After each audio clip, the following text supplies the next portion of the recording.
তোমাদের অনেকেরই ম্যাথে দুর্বলতা রয়েছে, তাই আজকের এই একটা ক্লাসের মাধ্যমে আমি পুরো ম্যাথ সিলেবাসটাই তোমাদের শেষ করে দিচ্ছি। আমি প্রত্যেকটা অধ্যায়েরই আগে তোমাদের কনসেপ্টটা ভালো করে বুঝিয়ে দেবো। কনসেপ্ট অন্তত ভালো করে বুঝে নাও। দেখো তুমি তো বুঝতেই পারছো তোমাদের আর আন্ডার গ্র্যাজুয়েট লেভেলে পরীক্ষার কিন্তু আর বেশি সময় নেই, তাই এই একটা ক্লাস সম্পূর্ণ ক্লাসটা তুমি ভালো করে দেখে নাও। কথা দিচ্ছি 30-এর মধ্যে 27-28 নাম্বার তুমি অনায়াসে তুলতে পারবে। কেননা এখানে সেই টাইপগুলোই আমি তুলেছি যেগুলো এই হালে যে পরীক্ষাটা হলো, এই গ্র্যাজুয়েট লেভেলে যে পরীক্ষাটা হলো সেখানে যে টাইপের প্রশ্নগুলো আসছে এবং তার সাথে আরও যে টাইপের প্রশ্নগুলো আসতে পারে সেগুলো সবই কিন্তু আমি তোমাদের এই আজকের একটা ক্লাসের মাধ্যমেই করিয়ে দিচ্ছি। সেই জন্য বলছি কনসেপ্ট আগে ভালো করে বুঝবে। চলো প্রথমেই দেখে নেবো সংখ্যা তত্ত্ব। সংখ্যা তত্ত্বের মধ্যে স্বাভাবিক সংখ্যা বিষয়টা কি দাদা? স্বাভাবিক সংখ্যা অর্থাৎ ন্যাচারাল নাম্বার, মানে যেগুলো দিয়ে কোনো কিছু আমরা গুনতে পারি, যেমন 1 2 3 4 5 6 করে শুরু করে একদম অনন্ত পর্যন্ত চললো। কি বললাম? স্বাভাবিক সংখ্যা হলো যে সংখ্যা দ্বারা আমরা কোনো কিছু গুনতে পারি। 1-এর থেকে শুরু হয়ে 2 3 4 করে এইভাবে চলতেই থাকলো হচ্ছে তোমার স্বাভাবিক সংখ্যা। বোঝা গেল?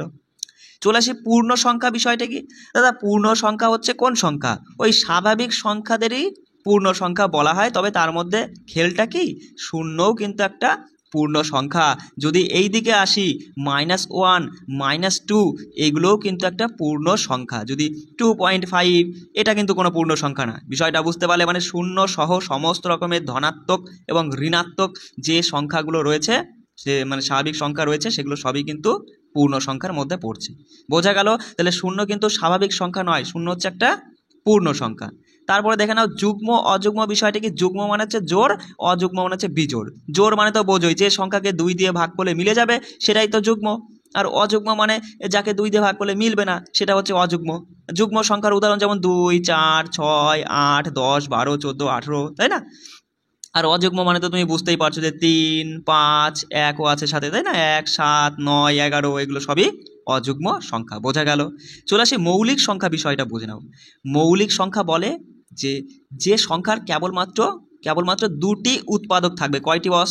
2টি। মাথায় রাখবে যে পরীক্ষায় কিন্তু সরাসরি এরকম প্রশ্ন চলে আসে যে মৌলিক সংখ্যার কয়টি উৎপাদক থাকে। মৌলিক সংখ্যার কেবলমাত্র 2টি উৎপাদক থাকে, মানে হচ্ছে যে সংখ্যাকে সেই এক আর সেই সংখ্যা ছাড়া আর অন্য কোনো সংখ্যা দিয়ে ভাগ করা যাবে না, সেটাই হচ্ছে মৌলিক সংখ্যা। যেমন আমি তোমায় বললাম 11, এটা কি মৌলিক? অবশ্যই মৌলিক। কারণ কি? কারণ 11কে 1 আর 11 ছাড়া আর অন্য কোনো সংখ্যা দিয়ে ভাগ করা যায় না, মানে ভাগ করলে মিলবে না। তাহলে এই 11 কিন্তু একটা মৌলিক সংখ্যা। তাহলে এখান থেকে মৌলিক সংখ্যা সম্পর্কে ভালো করে জেনে নাও যে পরপর 2টি মৌলিক সংখ্যা হলো 2 আর 3। আর 2 একমাত্র 2 হচ্ছে জোড় মৌলিক সংখ্যা। তারপরে বুঝতেই পারছো যে 5 7 11 13 17 19 23 এগুলো সবই কি মৌলিক সংখ্যা। এবার কথাটা হচ্ছে কি দাদা, পরীক্ষায় যদি আমাদের মৌলিক সংখ্যা বার করতে দেয়, ধরো বললো যে 30 থেকে 40-এর মধ্যে কয়টি মৌলিক সংখ্যা আছে, কি করে চট করে বার করব? মাথায় রাখবে, দেখো মৌলিক সংখ্যা বার করার কিন্তু একদম মানে কোনো একটা পারফেক্ট কোনো ট্রিক্স বা নিয়ম নেই, ঠিক আছে? কিন্তু আমরা একটা জিনিস লক্ষ্য করব, আমরা 6-এর ঘরের নামতা পড়ব, 6-এর ঘরের নামতা পড়বো, আগেরটা আর পরেরটা মৌলিক নেব। তবে আমাদের একটা জিনিস লক্ষ্য রাখতে হবে, সেক্ষেত্রে 5 আর 7-এর কিছু গুণিতক আসতে পারে। যেমন 30-এর মধ্যে দেখো তুমি বলবে দাদা 5 ছক 30, তার মানে 30-এর আগে হয় 29, ওটা আমাদের লাগবে না। 30 থেকে 40 পর্যন্ত তুমি বলবে 5 ছক 30, আমি লিখেই করাই 5 ছক 30, তাই তো? তার মানে আগে পরে 29, পরে 31। তার মানে আমি বলেই দিলাম যে 6-এর ঘরের নামতা পড়বে, তার আগেরটা আর পরেরটা মৌলিক সংখ্যা হবে। শুধুমাত্র লক্ষ্য রাখতে হবে 5 আর 7-এর কিছু গুণিতক আসতে পারে। এখানে তো আসেনি, তাহলে এই দুটোই কিন্তু মৌলিক সংখ্যা। তাহলে তুমি এখানে বলবে 31 একটা হচ্ছে 30 থেকে 40-এর মধ্যে, কেমন? তারপরে বলবে হচ্ছে 6 6 36, মানে আগে দাদা 35 আর পরে 37, তাহলে 35 কি হবে না? বুঝতেই পারছো, তাহলে 37 হবে, তাই না? দেখো 37 হবে। তারপরে বলবো 6 7 42, 6 7 42 মানে আগে 41 আমাদের দরকার নেই, কারণ 30 থেকে 40-এর মধ্যে দুইটি মৌলিক সংখ্যা পড়ছে, 31 আর 37। বিষয়টা বুঝতে পারলে? এই নিয়েও কিন্তু তোমাদের প্রশ্ন রয়েছে, কেমন? এবার দেখো পরীক্ষায় প্রশ্ন তুলে দেবে যে প্রথম 5টি মৌলিক সংখ্যার গড় কত। সরাসরি মাথায় রাখবে প্রথম 5টি মৌলিক সংখ্যার গড় হচ্ছে 5.6, কেমন? প্রথম 10টি মৌলিক সংখ্যার গড় হচ্ছে 12.9। কি বললাম? প্রথম 5টি মৌলিক সংখ্যার গড় 5.6, প্রথম 10টি মৌলিক সংখ্যার গড় হচ্ছে 12.9। চলে আসি মূলদ সংখ্যা। দাদা মূলদ সংখ্যা কি? মাথায় রাখবে সমস্ত স্বাভাবিক সংখ্যা বা পূর্ণ সংখ্যাই কিন্তু মূলদ সংখ্যা, যাদেরকে মোদ্দা কথা পি বাই কিউ আকারে প্রকাশ করা যায়, অর্থাৎ ভগ্নাংশে প্রকাশ করা যায়। এবার 3 তো একটা স্বাভাবিক সংখ্যা, এটা কি মূলদ? অবশ্যই মূলদ, কারণ একেও কিন্তু পি বাই কিউ আকারে প্রকাশ করতে পারি আমরা। 3-এর নিচে কিছু নেই মানে 1 আছে, তাহলে পারলাম না? লব আর হরে প্রকাশ করতে পারলাম না? অবশ্যই পারলাম। তাহলে মাথায় রাখবে সমস্ত রকমের স্বাভাবিক এবং পূর্ণ সংখ্যাই কিন্তু মূলদ সংখ্যার মধ্যে পড়ছে। অমূলদ সংখ্যা কোনটা দাদা? অমূলদ সংখ্যা মাথায় রাখবে যাদেরকে এই পি বাই কিউ আকারে মানে ভগ্নাংশে এইভাবে প্রকাশ করা যায় না, তারাই হচ্ছে অমূলদ। যেমন √2, √3, √7, বুঝতে পারছো? এগুলো সবই হচ্ছে অমূলদ সংখ্যা। আর বাস্তব সংখ্যা বিষয়টা হলো সমস্ত রকমের মূলদ আর অমূলদ সংখ্যাই হচ্ছে বাস্তব সংখ্যা, মানে বাস্তবে যেটা তুমি লিখতে পারো, যার সম্পর্কে তুমি জানো, সেগুলো সবই হচ্ছে বাস্তব সংখ্যা। মানে বাস্তবে যার লেখন পদ্ধতি আছে, যেমন √2 বলো, 2/4 বলো, -7 বলো, +0 বলো, মানে +3 বলো, 0 বলো, যা কিছুই বলো না কেন সবই কিন্তু বাস্তব সংখ্যার মধ্যেই পড়ছে। বিষয়টা বোঝা গেল। চলে আসি প্রথম প্রশ্নে। দেখো বলছে প্রথম 30টি স্বাভাবিক সংখ্যার যোগফল কত? দাদা প্রথম 30টি স্বাভাবিক সংখ্যা মানে 1, 2 এইভাবে যোগ করতে করতে আমাদের 30 পর্যন্ত স্বাভাবিক সংখ্যার যোগফল জানতে চাইছে। কিচ্ছু না, শুধু এখানে মাথায় রাখবা শেষ যে যত পর্যন্ত যেতে বলেছে, কত পর্যন্ত? 30 পর্যন্ত যেতে বলেছে। তাহলে 30 ইন্টু তার পরের সংখ্যা বাই 2 করে দিবা। কি বললাম? এর সূত্রটা হচ্ছে n ইন্টু n+1/2। ঠিক আছে, এটা থেকেই আমরা বলবো যত পর্যন্ত বলবে সেই সংখ্যার সাথে তার পরের সংখ্যা গুণ করে 2 দিয়ে ভাগ করে দেবো। 2 দিয়ে এটাকে ভাগ করলে 15 দিয়ে তুমি যদি 31কে গুণ করো, তুমি বলবা 3 15 45, 450 আর একটা 15, 450 আর একটা 15 কত হয়? বলবা 465 হয়ে যাচ্ছে সঠিক উত্তর। একই প্রশ্ন এখানে বলে দিল প্রথম 30টি স্বাভাবিক সংখ্যার যোগফল না দিয়ে বলে দিল গড় কত। কি বললাম? প্রথম 30টি স্বাভাবিক সংখ্যার গড় কত? কি করবা? তুমি তো জানো যে যোগফল বার করার সিস্টেমটা কি, যে কটা সংখ্যা বলেছে সেই কটা সংখ্যা ইন্টু তার পরের সংখ্যা বাই 2। এটা করলে আমরা কি পাবো বলো তো? এটা করলে আমরা ওই যে প্রথম 30টি সংখ্যার যোগফল পাবো। এবার গড় মানে কি? গড় মানে হচ্ছে মোট সংখ্যাগুলোর যোগফল বাই সেই কটা সংখ্যা। তাহলে মোট সংখ্যাগুলোর যোগফল তো তুমি পেয়েই যাচ্ছ, এবার সেই কটা সংখ্যা দিয়ে ভাগ করলেই তোমার গড় চলে আসবে। তাহলে 30টি সংখ্যার কথা বলছে, তুমি এখানে 30 লিখে ভাগ করে দিবা, গড় বেরিয়ে যাবে। 30 কেটে গেল, 2 দিয়ে 31কে কাটলে 15.5 হয়ে যাচ্ছে আমাদের সঠিক উত্তর। বোঝা গেল? চলো এবার এখানে বলে দিল যে প্রথম 30টি স্বাভাবিক না দিয়ে ধরো বলে দিল পূর্ণ সংখ্যার যোগফল কত। কি করবা? তুমি তো জানোই যে জেনে গেলে যে পূর্ণ সংখ্যা কোথা থেকে শুরু হচ্ছে, 1-এর থেকে নয়, পূর্ণ সংখ্যা 0 থেকে শুরু হচ্ছে। 0কেও ধরে যদি আমরা 30টি পূর্ণ সংখ্যা খুঁজি তাহলে কত পর্যন্ত যাবে বস? কত পর্যন্ত যাবে? ভালো মতোই বুঝতে পারছো, 29 পর্যন্ত যাবে। তাহলেই কিন্তু 30টি তোমার পূর্ণ সংখ্যা হয়ে গেল, প্রথম 30টি পূর্ণ সংখ্যা। কেমন? তাহলে এক্ষেত্রে তুমি বলবা তাদের যোগফলের সিস্টেম কি? তুমি এই শূন্যকে ঝেড়ে বাদ দিয়ে দাও। 1 থেকে 29 পর্যন্ত সংখ্যাগুলোর যোগফল তুমি তো জানোই, যত পর্যন্ত আছে তার সাথে তার পরের সংখ্যা ইন্টু 2 করবো, সঠিক উত্তর চলে আসবে। বোঝা গেল? এবার একই প্রশ্ন বলে দিল প্রথম 30টি পূর্ণ সংখ্যার যোগফল না দিয়ে গড় দিয়ে দিল। তাহলে একই রকমভাবে তুমি এই যে যোগফলটা বার করবা, এবার ভাগ করবা কত দিয়ে? 29 দিয়ে না 30 দিয়ে?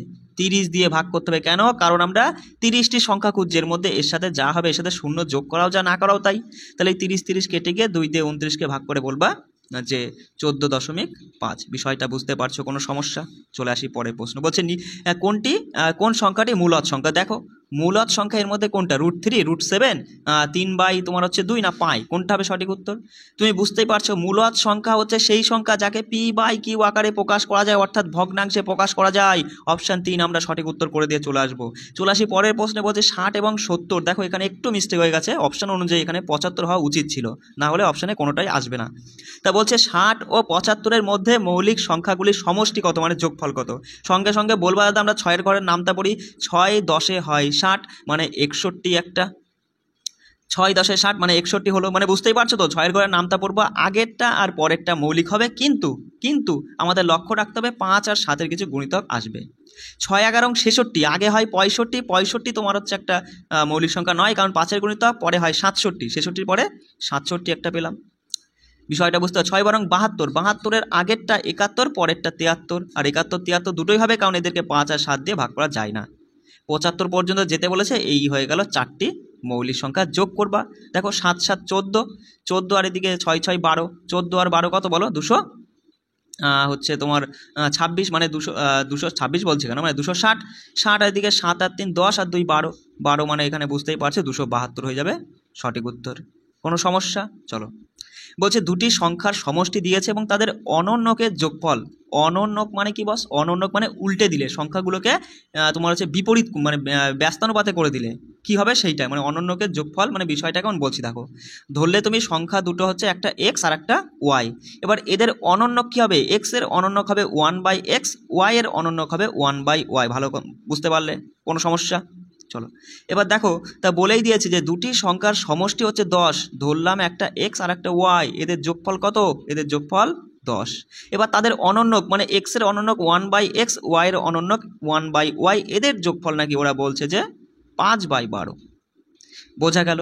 একটু হালকা করে এখানে ক্যালকুলেশন করবা যে এক্স আর ওয়াই লসাগু করলে এক্স ওয়াই, তাহলে এদিকে ওপরে তোমার এক্স এস কেটে গিয়ে ওয়াই, এখানে এক্স মানে সাজিয়ে লিখলে এক্স প্লাস ওয়াই হচ্ছে, সেটা সমান এখানে কি আছে? 5/12। বোঝা গেল?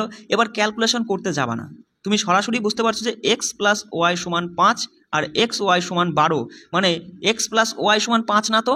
প্রশ্নে বলেছে এক্স প্লাস ওয়াই সমান 10 হবে, তাহলে এটাকে 10 বানাতে গেলে 2 দিয়ে গুণ, এটাকেও 2 দিয়ে গুণ করে বলবা যে সংখ্যা দুটির যোগফল যদি 10 হয় তাহলে সংখ্যা দুটির গুণফল হতে হবে 24। কিচ্ছু করার নেই, চলে আসি অপশনের দিকে চলে যাবা যে কোন সংখ্যা, এমন কোন সংখ্যা দুটো আছে যাদের যোগফল হচ্ছে 10 কিন্তু গুণ করলে 24 আসছে, এটা কি হবে? হবে না। দেখো অপশান 2এই কিন্তু আমরা বলে দেবো অপশান 2 আমাদের সঠিক উত্তর হয়ে যাচ্ছে, কারণ যোগ করলে 10 গুণ করলে 4 ছক 24 হয়ে যাচ্ছে। বিষয়টা বুঝতে পারলে খুব সহজেই কিন্তু এই ধরনের অঙ্কগুলো করতে পারবা। চলে আসি, দেখো বলেছে যে নিম্নলিখিত কোন অনুপাতটি বা কোন ভগ্নাংশটা সব থেকে বড়।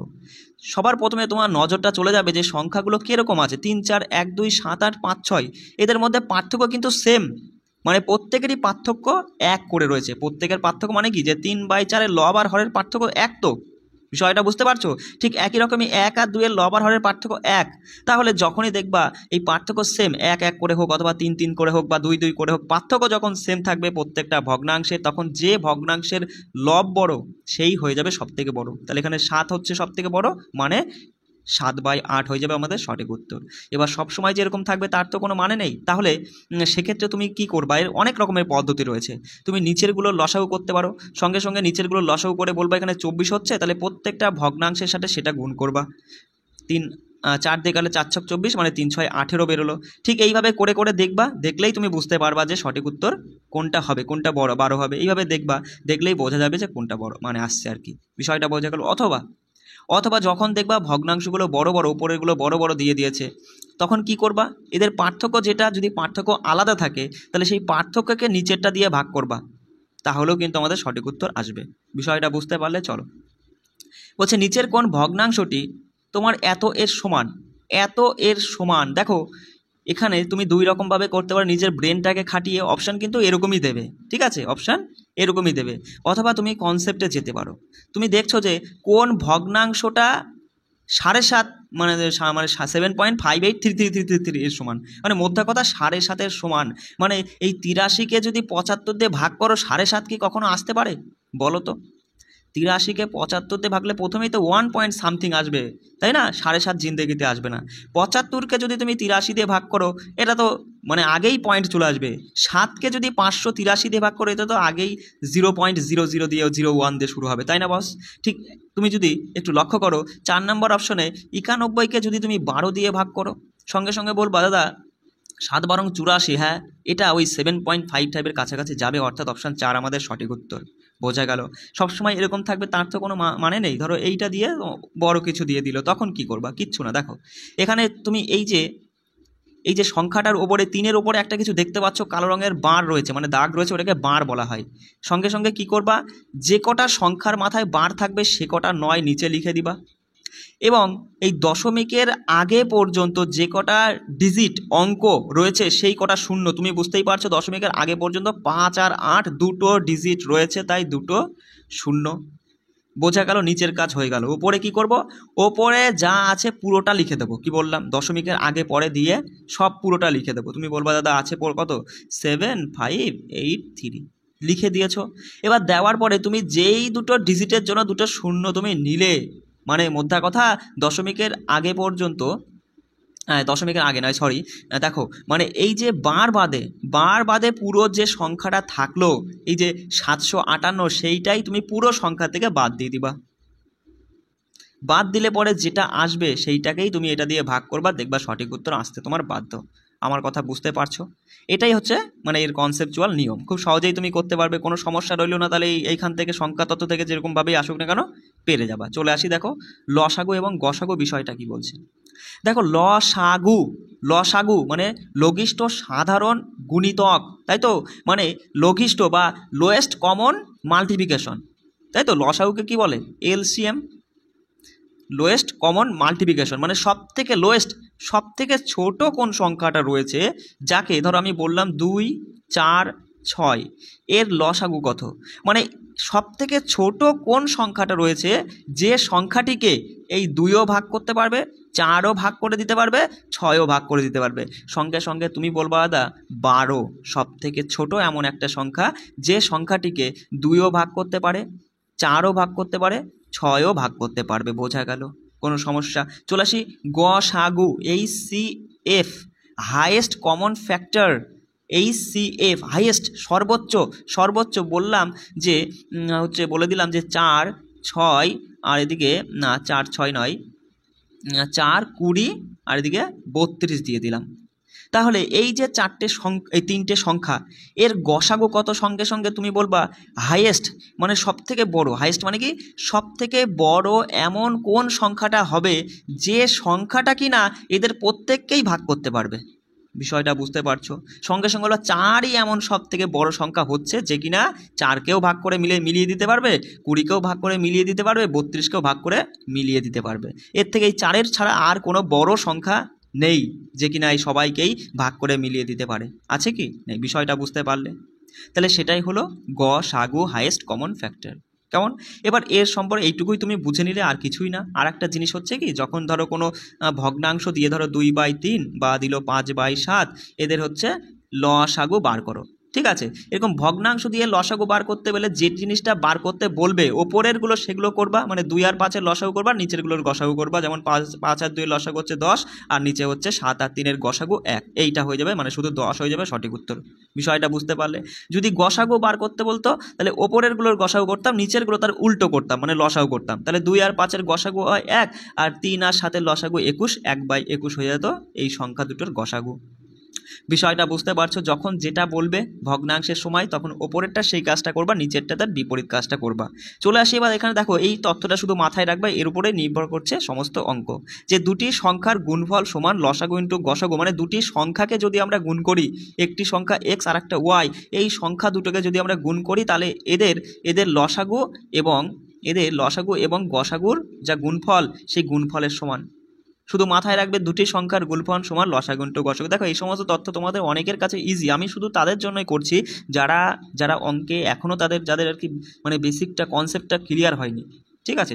সেই জন্য তোমাদের জন্যই আমি একটু ডিটেলসে বলার চেষ্টা করছি। তো এবার দেখে নাও যে কেমন ধরনের প্রশ্ন পরীক্ষায় আসে, আর সবসময় চেষ্টা করবা প্রশ্নের ভাষা বোঝার চেষ্টা করবা। দেখো বলছে যে দুটি সংখ্যার অনুপাত দিয়েছে 18:5 এবং তাদের লসাগু ও গসাগুর গুণফল দিয়েছে 360। বলছে তবে লসাগু এবং গসাগুর বিপরীত মানগুলোর যোগফল কত। দেখো তুমি এখানে প্রশ্নটা পড়ে কি বুঝলে, যে দাদা এখানে দুটো সংখ্যার অনুপাত দিয়েছে 18:5, তার মানে আমরা এটা বলতে পারি যে একটা সংখ্যা যদি 18x হয় তাহলে আর একটা হবে 5x, তাই না? আর আমরা দেখতে পাচ্ছি যে লসাগু এবং গসাগুর গুণফলটা দিয়েছে 360। তুমি আমায় বলো তুমি কি পড়লে একটু আগেই, যে দুটো সংখ্যার গুণফল সমান সমান লসাগু ইন্টু গসাগু, আর এখানে আমরা অলরেডি লসাগু গসাগুর গুণফলটা একসঙ্গেই পেয়ে যাচ্ছি। তাহলে তুমি এখানে 360 বসিয়ে দিলে।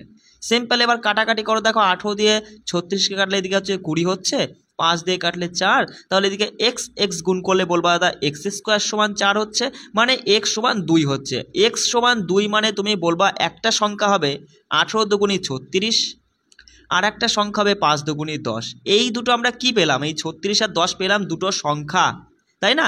এবার এই সংখ্যা দুটো লসাগু এবং গসাগুর বিপরীত মানের যোগফল বার করতে হবে। তুমি বলো 36 আর 10-এর লসাগু কত? সঙ্গে সঙ্গে বলবে দাদা 36 আর 10-এর লসাগু হচ্ছে 36, 5 36 180, মানে 180 হয়ে যাচ্ছে। এবার কথা হচ্ছে দাদা তুমি কি করে 180 বুঝলে? দেখো তুমি বুঝতেই পারছো ভালো মতোই যে 36 আর 10-এর লসাগু বার করছি, মানে 36-এর সাথে এমন একটা সংখ্যা কি গুণ করব যা শেষে এককটা শূন্য চলে আসে, কারণ শূন্য আসলে তবেই তো সেই সংখ্যাটাকেও 10ও ভাগ করতে পারবে। বিষয়টা বুঝতে পারছো? সেই জন্য 5 দিয়ে গুণ করে আমরা বললাম যে 5 36 সংখ্যায় 180, অর্থাৎ 36 আর 10-এর লসাগু হলো 180। গসাগু মানে কি সঙ্গে সঙ্গে তুমি বুঝেই গেছো যে গসাগু এর মধ্যে কি রয়েছে, 2 রয়েছে, সব থেকে বড় এমন সংখ্যা যে কিনা 10কেও ভাগ করতে পারবে এবং 36কেও ভাগ করতে পারবে। তাহলে আমরা পেয়ে গেলাম লসাগু 180 আর গসাগু 2। এবার বলছে দেখো আমরা কি পেলাম, 180 লসাগু আর গসাগু 2। বলছে এই লসাগু এবং গসাগুর বিপরীত মানগুলোর যোগফল। বস বিপরীত মানের যোগফল মানে এদেরকে উল্টে দিবা, 180কে তুমি 1/180 লিখবা আর 2কে উল্টে দিয়ে বলবা 1/2। এদের যোগফলটাই জানতে চাইছে। সঙ্গে সঙ্গে 120 মানে 180 আর 2 এর লসাগু হয় 180, ওপরে 1, এপাশে 90 দুগুণে 180, অর্থাৎ 91/180 আমাদের সঠিক উত্তর হয়ে গেল অপশান 1। বিষয়টা বুঝতে পারছো? কোনো সমস্যা? চলে আসি পরের প্রশ্নে। বলছে মনোজের কাছে 200 লিটার তেল এ এবং 274 লিটার তেল বি আছে। সে একই রকমের বেশ কয়েকটি পাত্রে 2 ধরনের তেল এমনভাবে ভরে যে প্রত্যেকটি পাত্রে কেবল একই ধরনের তেল থাকে এবং সমস্ত পাত্র সম্পূর্ণরূপে পূর্ণ হয়। মনোজের ব্যবহৃত প্রত্যেকটি পাত্রের আয়তন কত হতে পারে যাতে তার কাছে থাকা 2 ধরনের তেলই একই পাত্রে ঢালা যায়? বিষয়টা এই প্রশ্নগুলো বোঝার চেষ্টা করো। দেখো প্রশ্ন কিছুই না, শর্টকাট এখানে বলতে পারো যে এই তোমার হচ্ছে সরাসরি তুমি এই সংখ্যা দুটো গসাগু বার করবা, সঠিক উত্তর চলে আসবে। কিন্তু বিষয়টা তোমাকে বুঝতে হবে যে দাদা প্রশ্নে বলতে চাইছে কি। ধরো তুমি 1 নম্বর এ আর বি 2 রকমের তেল আনলে, একটা আনলে 20 লিটার আর একটা তুমি নিয়ে আসলে হচ্ছে 22 লিটার। এবার আমি তোমায় বললাম এই বাজার থেকে তুমি একটা সব থেকে বড় একটা চোঙ নিয়ে আসো, তো মানে এমন বড় চোঙ আনবা যেই চোঙটা মানে একই রকমের এমন বেশ কয়েকটা মানে অনেকগুলো চোঙ নিয়ে আসবা যে চোঙ দিয়ে এই এ নাম্বার তেলকে মাপলে পরেও সব সমান পাত্রে ধরে যাবে, ঠিক বি নাম্বার তেলকে মাপলেও ঠিক সমান পাত্রে ধরে যাবে। বুঝতে পারছো? মানে কম বেশি থাকবে না। তুমি কি করবে, তুমি সব থেকে বড় 2 লিটারের চোঙই নিয়ে আসবা। তাহলে পরেই বলবা দা 20 লিটার তেল যদি 2 লিটারের ঢপ বা চোঙ নিয়ে আসো তাহলে 10খানা ঢপ বা 10খানা চোঙের মধ্যে হয়ে যাচ্ছে। ঠিক একই রকমই 11খানা চোঙের মধ্যেও কিন্তু তোমার বি নাম্বার তেলটা 2 লিটার করে 11টা চোঙ বা ঢপের মধ্যে কিন্তু ভরে যাচ্ছে। কিন্তু তুমি যদি মানে এমন ঢপ বা চোঙ হানলে, ঢপ দিয়েই বলি, যে ঢপে 4 লিটার করে ধরে, তাহলে এখানে তো 5টা ঢপে পূর্ণ হয়ে গেল, কিন্তু এখানে তো তুমি বস 5টা ঢপে পূর্ণ করার পরে আর 2 লিটার এক্সট্রা থেকে যাচ্ছে, তাই 2 লিটার রাখার জন্য তো তোমার ওটা সম্পূর্ণ ভরছে না, সম্পূর্ণরূপে কিন্তু পূর্ণ হচ্ছে না। তাহলে এক্ষেত্রে কিন্তু হবে না। মানে এই জিনিসটাই ওরা বলতে চাইছে যে 200 আর 274-এর মধ্যে সরাসরি তুমি গসাগু বার করে বলবা এদের গসাগু হচ্ছে 2। সব থেকে বড় 2 লিটার আয়তনেরই তোমার হচ্ছে পাত্র আনতে হবে অনেকগুলো, যেক্ষেত্রে তোমার এই 2 রকমের তেলই আর কি সমানভাবে ধরে থাকবে, কোনো রকমের কোনো এদিক ওদিক কম বেশি থাকবে না। বিষয়টা বুঝতে পারছো? তারপরে তোমার কমন সেন্স দেখে তুমি বলতেই পারছো যে এখানে অনেকেই ফেসে যায় যে এদের লসাগু করব না গসাগু করব। কথাটা হচ্ছে অপশান দেখেই আমরা বুঝতে পারছি লসাগু করলে তো এত ছোটো ছোটো মান আসবে না, অর্থাৎ গসাগু করতে হবে। বুঝতে পারলে বিষয়টা? চলে আসি পরের প্রশ্নে। বলছে যদি দুটি সংখ্যার যোগফল 15 এবং তাদের গসাগু এবং লসাগু যথাক্রমে 3 এবং 18 হয়, তাহলে সংখ্যা দুটির অনন্যকের যোগফল কত? অনন্যক মানে একই ব্যাপার, যে উল্টে দাও। তো এখানে প্রশ্নটা পড়ে আমরা বুঝতে পারলাম এইটাই যে দাদা দুটো সংখ্যার যোগফল, একটা ধরলাম এক্স আর একটা ওয়াই, এদের যোগফল ওরা বলে দিয়েছে 15। এবার লসাগু আর গসাগু দিয়েছে কত? 18। তুমি বেশ ভালো মতোই জানো যে লসাগু ইন্টু গসাগু বস তুমি কি জানো যে দুটি সংখ্যার গুণফল এক্স আর ওয়াই এর গুণফলই সমান তাদের লসাগু ইন্টু গসাগু, তাই না? তাহলে এখান থেকে তুমি একটা জিনিস আমাকে এটা বলতে পারো যে হচ্ছে যদি লসাগু আর গসাগু যে মানটা থাকবে তাহলে সেইটা সমানই কি আমরা দুটো সংখ্যার গুণফল ধরতে পারি? অবশ্যই ধরতে পারি। তাহলে সঙ্গে সঙ্গে বলবা যে লসাগু আর গসাগু দিয়েছে দাদা 3 আর 18, তাহলে 3 আর 18 গুণ করলে 3 18 54 হচ্ছে। তার মানে এই 54ই হলো সংখ্যা দুটির গুণফল। কি বলতে পারবো না? অবশ্যই বলতে পারবো। তাহলে তুমি আমায় এবার বলো যে এমন কোন দুটো সংখ্যা যাদেরকে গুণ করলে পরে 54 চলে আসে, যোগ করলে পরে 15 চলে আসে। সঙ্গে সঙ্গে তুমি 54কে ভাঙবা দুটো অঙ্কে মানে দুটো সংখ্যায় বলবো একটা 6 একটা 9, 9 6, 9 আর 6 গুণ করলে 6 নং 54 আর যোগ করলে 15, তার মানে একটা সংখ্যা 6 আর একটা 9। বিষয়টা বুঝতে পারছো? খুব সহজেই করতে পারবে, শুধু তোমাকে ধরতে হবে। তাই এবার এবার তুমি বলছে দেখো যে দুটো সংখ্যা দুটির অনন্যকের যোগফল, অনন্যক মানে উল্টে দাও, 6কে 1/6 বানিয়ে দাও আর 9কে 1/9 বানিয়ে দিয়ে তাদের যোগ করে দাও। সঙ্গে সঙ্গে বলবো 18 নিচে চলে এসছে, 6 দিয়ে কাটলে মানে 3 হচ্ছে, 3/2 মানে 5/18, অপশান 1 আমাদের সঠিক উত্তর। কোনো সমস্যা? চলে আসি পরের প্রশ্নে। বলছে দেখো যে 16 মিটার, 14 মিটার এবং 10 মিটার হলো একটি ঘরের মাত্রা। সঠিকভাবে সমস্ত মাত্রা পরিমাপ করার জন্য সর্বাধিক সম্ভাব্য স্কেলের দৈর্ঘ্য নির্ণয় করো। সব থেকে বড়, সর্বাধিক হাইয়েস্ট বলে তো এইচ বলে তো HCF মানে গসাগু বার করতে বলছে। তাহলে সঙ্গে সঙ্গে 16, 14 আর 10-এর গসাগু করলে তুমি বলবা 2 একমাত্র সব থেকে বড় সংখ্যা, যে কিনা 16কেও ভাগ করতে পারবে, 14কেও ভাগ করতে পারবে, 10কেও ভাগ করতে পারবে। অপশান 3 আমাদের সঠিক উত্তর। বুঝতে পারলে? তারপরেও তোমার কমন সেন্স অপশান দেখেই তুমি খুব সহজে অ্যান্সার করতে পারবে। বলছে 5টি ঘন্টা একই সাথে 4, 5, 8, 9, 10 সেকেন্ড ব্যবধানে বাজে। সব ঘন্টা একই সঙ্গে বাজতে শুরু করে, পরের বার কখন আবার একসাথে বাজবে? দেখো ঘন্টা বাজছে, আবার 4 মিনিট 4 সেকেন্ড পরে গিয়ে আরেকটা বাজলো, আবার 5 সেকেন্ড পরে গিয়ে আরেকটা বাজলো, 8 সেকেন্ড পরে গিয়ে আরেকটা বাজলো, এইভাবে বাজতে বাজতে এমন একটা সময় আসবে, মানে সব থেকে কম এমন একটা সময় সব থেকে তাড়াতাড়ি এমন কোন সময়টা আসবে যেখানে সবগুলোই একসাথে টং টং টং টং করে বেজে উঠলো? বিষয়টা বুঝতে পারছো যে সব থেকে কম এমন কোন সময়টা আসবে? কম, লোয়েস্ট অর্থাৎ লসাগু, এই সংখ্যাগুলোর লসাগু আমাদের বার করতে হবে। তাহলে এখানে দেখো সঙ্গে সঙ্গে তুমি বলবা 10 আছে যেহেতু 5-এর কোনো ভ্যালু নেই, 8 আছে যেহেতু 4-এর কোনো ভ্যালু নেই, অর্থাৎ 8, 9 আর 10-এর লসাগু বার করলেই আমরা বলে দেব। সঙ্গে সঙ্গে 8কে তুমি এইভাবে লিখতে পারো যে 2 গুণ 4, 9কে তুমি লিখতে পারো 3 গুণ 3, 10কে তুমি লিখতে পারো 2 গুণ 5। তাহলে তুমি তো জানোই যেটা ডবল থাকে 2 বার থাকলে সেটাকে আমরা একবার নেব। তাহলে 2 দুটো আছে মানে একই লাইনে নয় বস, দুটো লাইনের মধ্যে, বুঝতে পারছো? দুটো বা তিনটে লাইনের মধ্যে, তাহলে একটা 2 নেব, আর বাকিগুলো সব সিঙ্গেল আছে। এখানে না লিখে তুমি সরাসরি গুণ করে দেবা। 4 5 20, 3 20 60, আর এদিকে 3 2 6, 60 আর 6 গুণ করলে 360, তাই তো? 60 আর 6 গুণ করলে 360, তাহলে 360 সেকেন্ড পরেই তারা আবার একসঙ্গে ঢং ঢং করে বাজবে। অর্থাৎ 300 আমাদের তো প্রশ্নে মিনিটে চেয়েছে, তাহলে 360 সেকেন্ড মানে 60 দিয়ে ঝেড়ে দিয়ে বলবা তুমি দাদা 6 মিনিট পরে এমন একটা সময় আসবে যখন সবাই একসঙ্গে ঢং ঢং ঢং ঢং করে বাজবে। বোঝা গেল? চলে আসি পরের প্রশ্নে। বলছে দুটি সংখ্যার লসাগু এবং লসাগু সংখ্যা দুটির গসাগুর 14 গুণ। দাদা লসাগু আর গসাগু সম্পর্কে কি বলেছে? যে লসাগু নাকি গসাগুর 14 গুণ। তাহলে গসাগুকে যদি 14 দিয়ে গুণ করে দিই তাহলে লসাগু আর গসাগু সমান হবে কি না বলো? বলছে লসাগু গসাগুর 14 গুণ, তাহলে গসাগুকে 14 দিয়ে গুণ করে দিলে দুটো সমান হয়ে যাচ্ছে। তাহলে এখান থেকে তুমি বলবা দাদা যে লসাগু বাই গসাগু সমান কি হচ্ছে? 14 পাশে থাকছে, নিচে 1, মানে লসাগুর ইউনিট 14, গসাগুর ইউনিট 1। তা বলছে যদি লসাগু এবং গসাগুর যোগফল এত হয়, দেখো তুমি বুঝতেই পারছো এদের দুজনের ইউনিট 14 আর 1 মানে যোগ করলে 15 ইউনিট। এই 15 ইউনিটের মানই দিয়েছে 14 25, তাই তো? মানে 1425। 1 ইউনিটের মান কত? সঙ্গে সঙ্গে বলবা দাদা 15 দিয়ে যদি আমরা ভাগ করি 9 15 কত হবে? 9 15 135, থাকছে 7 75, মানে 5 5 15 75। 1 ইউনিটের মান 85, এই 95। তাহলে 1 ইউনিট মানে তো গসাগু দাদা, গসাগু আমরা 95 পেয়ে গেছি, লসাগু আমরা পাবো কত? এই 95-এর সাথেই যদি আমরা 14 গুণ করি তাহলে আমাদের লসাগু বেরিয়ে যাবে। তাহলে এইটা হলো গসাগু, এইটা হলো লসাগু। গুণ করার দরকার নেই, রেখে দাও। কি বলছে দেখো, বলছে একটি সংখ্যা যদি 665 হয় তাহলে অন্য সংখ্যা কত? তুমি তো জানোই এই গসাগু আর লসাগু যদি গুণ করে দিই সেইটা সমানই কি বেরোবে? একদিকে একটি সংখ্যা ইন্টু অপর সংখ্যা, মানে দুটো সংখ্যার গুণফল। বিষয়টা বুঝতে পারছো? তাহলে একটি সংখ্যা 665, অপর সংখ্যাটা ধরলাম x, এর মান বার করব।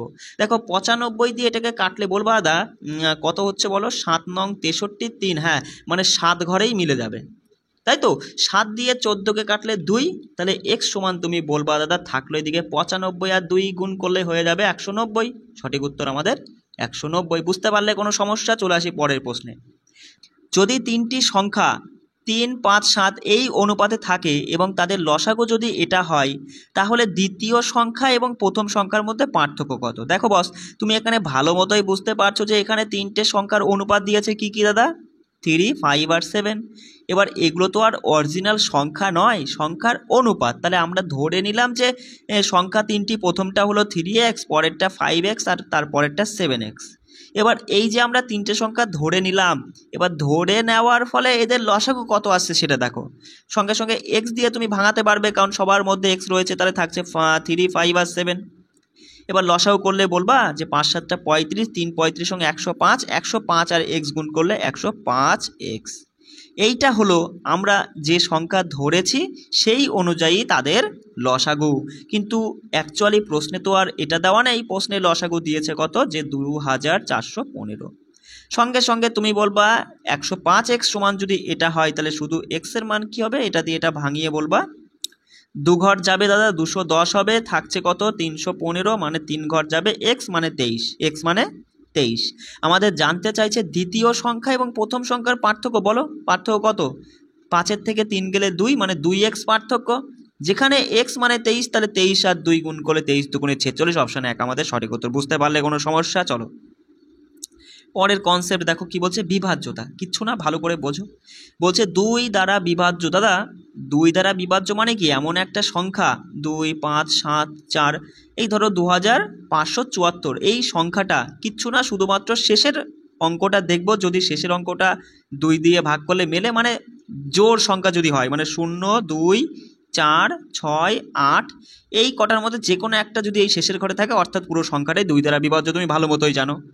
3 দ্বারা বিভাজ্যতা বলে যে এই প্রত্যেকটা সংখ্যার প্রত্যেকটা অঙ্কের যোগফল যদি 3 দিয়ে ভাগ করলে মেলে, তাহলে পুরো সংখ্যাটাই 3 দ্বারা বিভাজ্য। সঙ্গে সঙ্গে বলবা যে এখানে 5 আর 2 7, 7 7 14, 14 আর 4 18, 18কে 3 দিয়ে ভাগ করা যায় মেলে, তার মানে এই পুরো সংখ্যাটাই কিন্তু 3 দ্বারা বিভাজ্য। বিষয়টা আমার কথা ধরতে পারছো তো? একই রকম আমি বললাম এই যে সংখ্যাটা 2574, এটা কি 4 দ্বারা বিভাজ্য? 4 দ্বারা বিভাজ্যতার নিয়ম বলে শেষের দুটো অঙ্ক যদি 4 দিয়ে ভাগ করলে মেলে, তাহলে পুরো সংখ্যাটাই 4 দ্বারা বিভাজ্য। সঙ্গে সঙ্গে তুমি 4 দিয়ে এটাকে ভাগ করে বলবা 4 অক্ষে 4 34 থাকছে, মানে এই দুটোকে 74কে কখনোই 4 দিয়ে ভাগ করলে মেলে না, অর্থাৎ পুরো সংখ্যাটা কিন্তু 4 দ্বারা বিভাজ্য নয়। বোঝা গেল? চলে আসি 6 দ্বারা বিভাজ্য। 6-এর মধ্যে কি থাকে বস? 6-এর মধ্যে 2 আর 3 থাকে, 3 দুগুণে 6, মানে সংখ্যাটাকে একটা জোড় সংখ্যা তো হতেই হবে, তার সাথে সংখ্যাগুলোর অঙ্কের যোগফল যেন 3 দিয়ে ভাগ করলে মেলে, তাহলেই সেটা 6 দ্বারা বিভাজ্য। সঙ্গে সঙ্গে বলবা 5 আর 2 7, 7 7 14, 14 আর 4 18, তাই তো? তার মানে 18 সংখ্যাটি কিন্তু 6 দ্বারা বিভাজ্য। বোঝা গেল কোনো সমস্যা? চলে আসি দেখো 7 দ্বারা বিভাজ্যতা নিয়ম কি বলে। ধরো এখানে একটা সংখ্যা তুমি ধরে নিলে 2, 5, 4, 6, 8। এবার এককের দিক থেকে 3টে সংখ্যা করবা। কি বললাম? এককের দিক থেকে 3টে সংখ্যা, বাকিটা এদিকে পড়ে থাক। এবার বাকি যেটা 3টে হোক অথবা 2টো ডিজিট মিলে সংখ্যা হোক, এইটা প্রথমটা থেকে এককের ঘরের ওই দিক থেকে বাদ দিবা। তাহলে বাদ দিলে পরের দিকে হচ্ছে কত বলো? হচ্ছে এদিকে 761। এবার যেটা বেরোবে সেইটা যদি 7 দিয়ে ভাগ করলে মেলে, তাহলে পুরো সংখ্যাটা এই যে 25,786, এটাই কিন্তু 7 দিয়ে বিভাজ্য হবে। দেখো তুমি ভাগ করলে সঙ্গে সঙ্গে বলবা দাদা কখনোই কিন্তু 61কে 7 দিয়ে ভাগ করলে মেলে না, অর্থাৎ পুরো সংখ্যাটা 7 দ্বারা বিভাজ্য নয়। বিষয়টা বুঝতে পারলে? চলো আর একবার ভালো করে একটা বড় সংখ্যা দিয়ে বুঝিয়ে দিই। ধরো এখানে আছে 16, 4, 9, 3, 9, 8, 8, এরকম বড় একটা সংখ্যা দিয়ে দিল। কি করবা?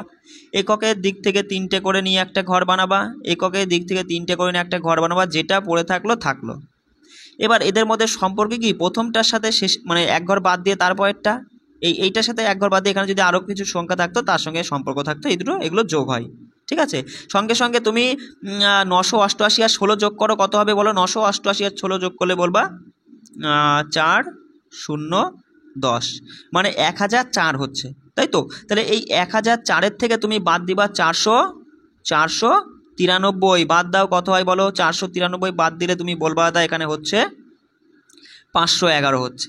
তাহলে এই 511 কি 7 দ্বারা বিভাজ্য? দেখো তো, তুমি বলবা 7 7টা হয় দাদা 49, লিখতে একটু সমস্যা হচ্ছে, থাকছে 21, 3 7, হ্যাঁ মিলে যাচ্ছে। অর্থাৎ তুমি বলবা এই পুরো সংখ্যাটা, এই যে এত বড় সংখ্যাটা, এই যে কত হচ্ছে এখানে তোমার হচ্ছে 1,64,93,988, পুরো সংখ্যাটাই কিন্তু 7 দ্বারা বিভাজ্য। আমার কথাটা বুঝতে পারলে চলে আসি, দেখো 9, 18, 27, 9, 18, 27, 36, 54, 81 দ্বারা বিভাজ্য কিচ্ছু না, শুধু এখানে ডিজিট সাম অ্যাপ্লাই করবা। এই যে 2, 5, 7, 4, 9, 1, এই যে সংখ্যাটা কি, এই সংখ্যাটা কি 9 দ্বারা বিভাজ্য? তুমি বলবা দাদা যে এই সংখ্যাগুলোর অঙ্কের যোগফল যদি 9 দ্বারা বিভাজ্য হয় তাহলে পুরো সংখ্যাটাই 9 দ্বারা বিভাজ্য। যেমন আর একটা তুমি জানোই যে ডিজিট সাম, যেখানে 9-এর কোনো দাম নেই, 9 হওয়া মাত্রই কেটে দেবো। দেখো 9-এর কোনো দাম নেই, 8 আর 9 বাদ দিলাম, 7 আর 2 9 বাদ দিলাম, থাকলো 5। 5কে কি বস 9 দিয়ে ভাগ করা যায় না, অর্থাৎ পুরো সংখ্যাটা 9 দ্বারা বিভাজ্য নয়।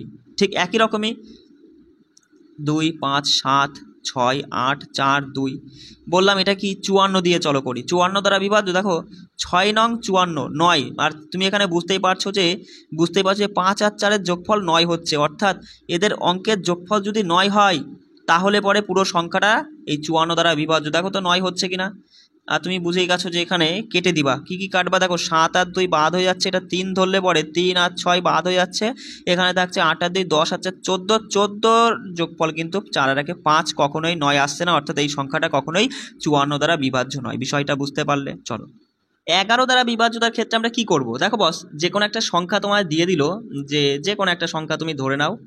এবার এই যে সংখ্যাটা ধরো দিয়ে দিল, এই সংখ্যাটার কি 11 দ্বারা বিভাজ্য? তুমি কি করবে? সঙ্গে সঙ্গে তুমি কি করবে? একটা করে সংখ্যা গ্যাপ দিয়ে দিয়ে যোগ করবা। কি বললাম? একটা করে সংখ্যা ছেড়ে ছেড়ে যোগ করবা। দেখো 7 আর 2 9, 9 আর 5 হচ্ছে 14, তাহলে এইভাবে আমরা 14 পেলাম। ঠিক উল্টো দিক থেকে একটা করে সংখ্যা ছেড়ে ছেড়ে যোগ করো, সঙ্গে সঙ্গে বলবা যে 2 আর 6 8, 8 আর 1 9, তাহলে এইভাবে যোগ করে 14 পেলাম, ওপরের দিকে এইভাবে যোগ করে আমরা 9 পেলাম। এদের বিয়োগফলটা কি হচ্ছে?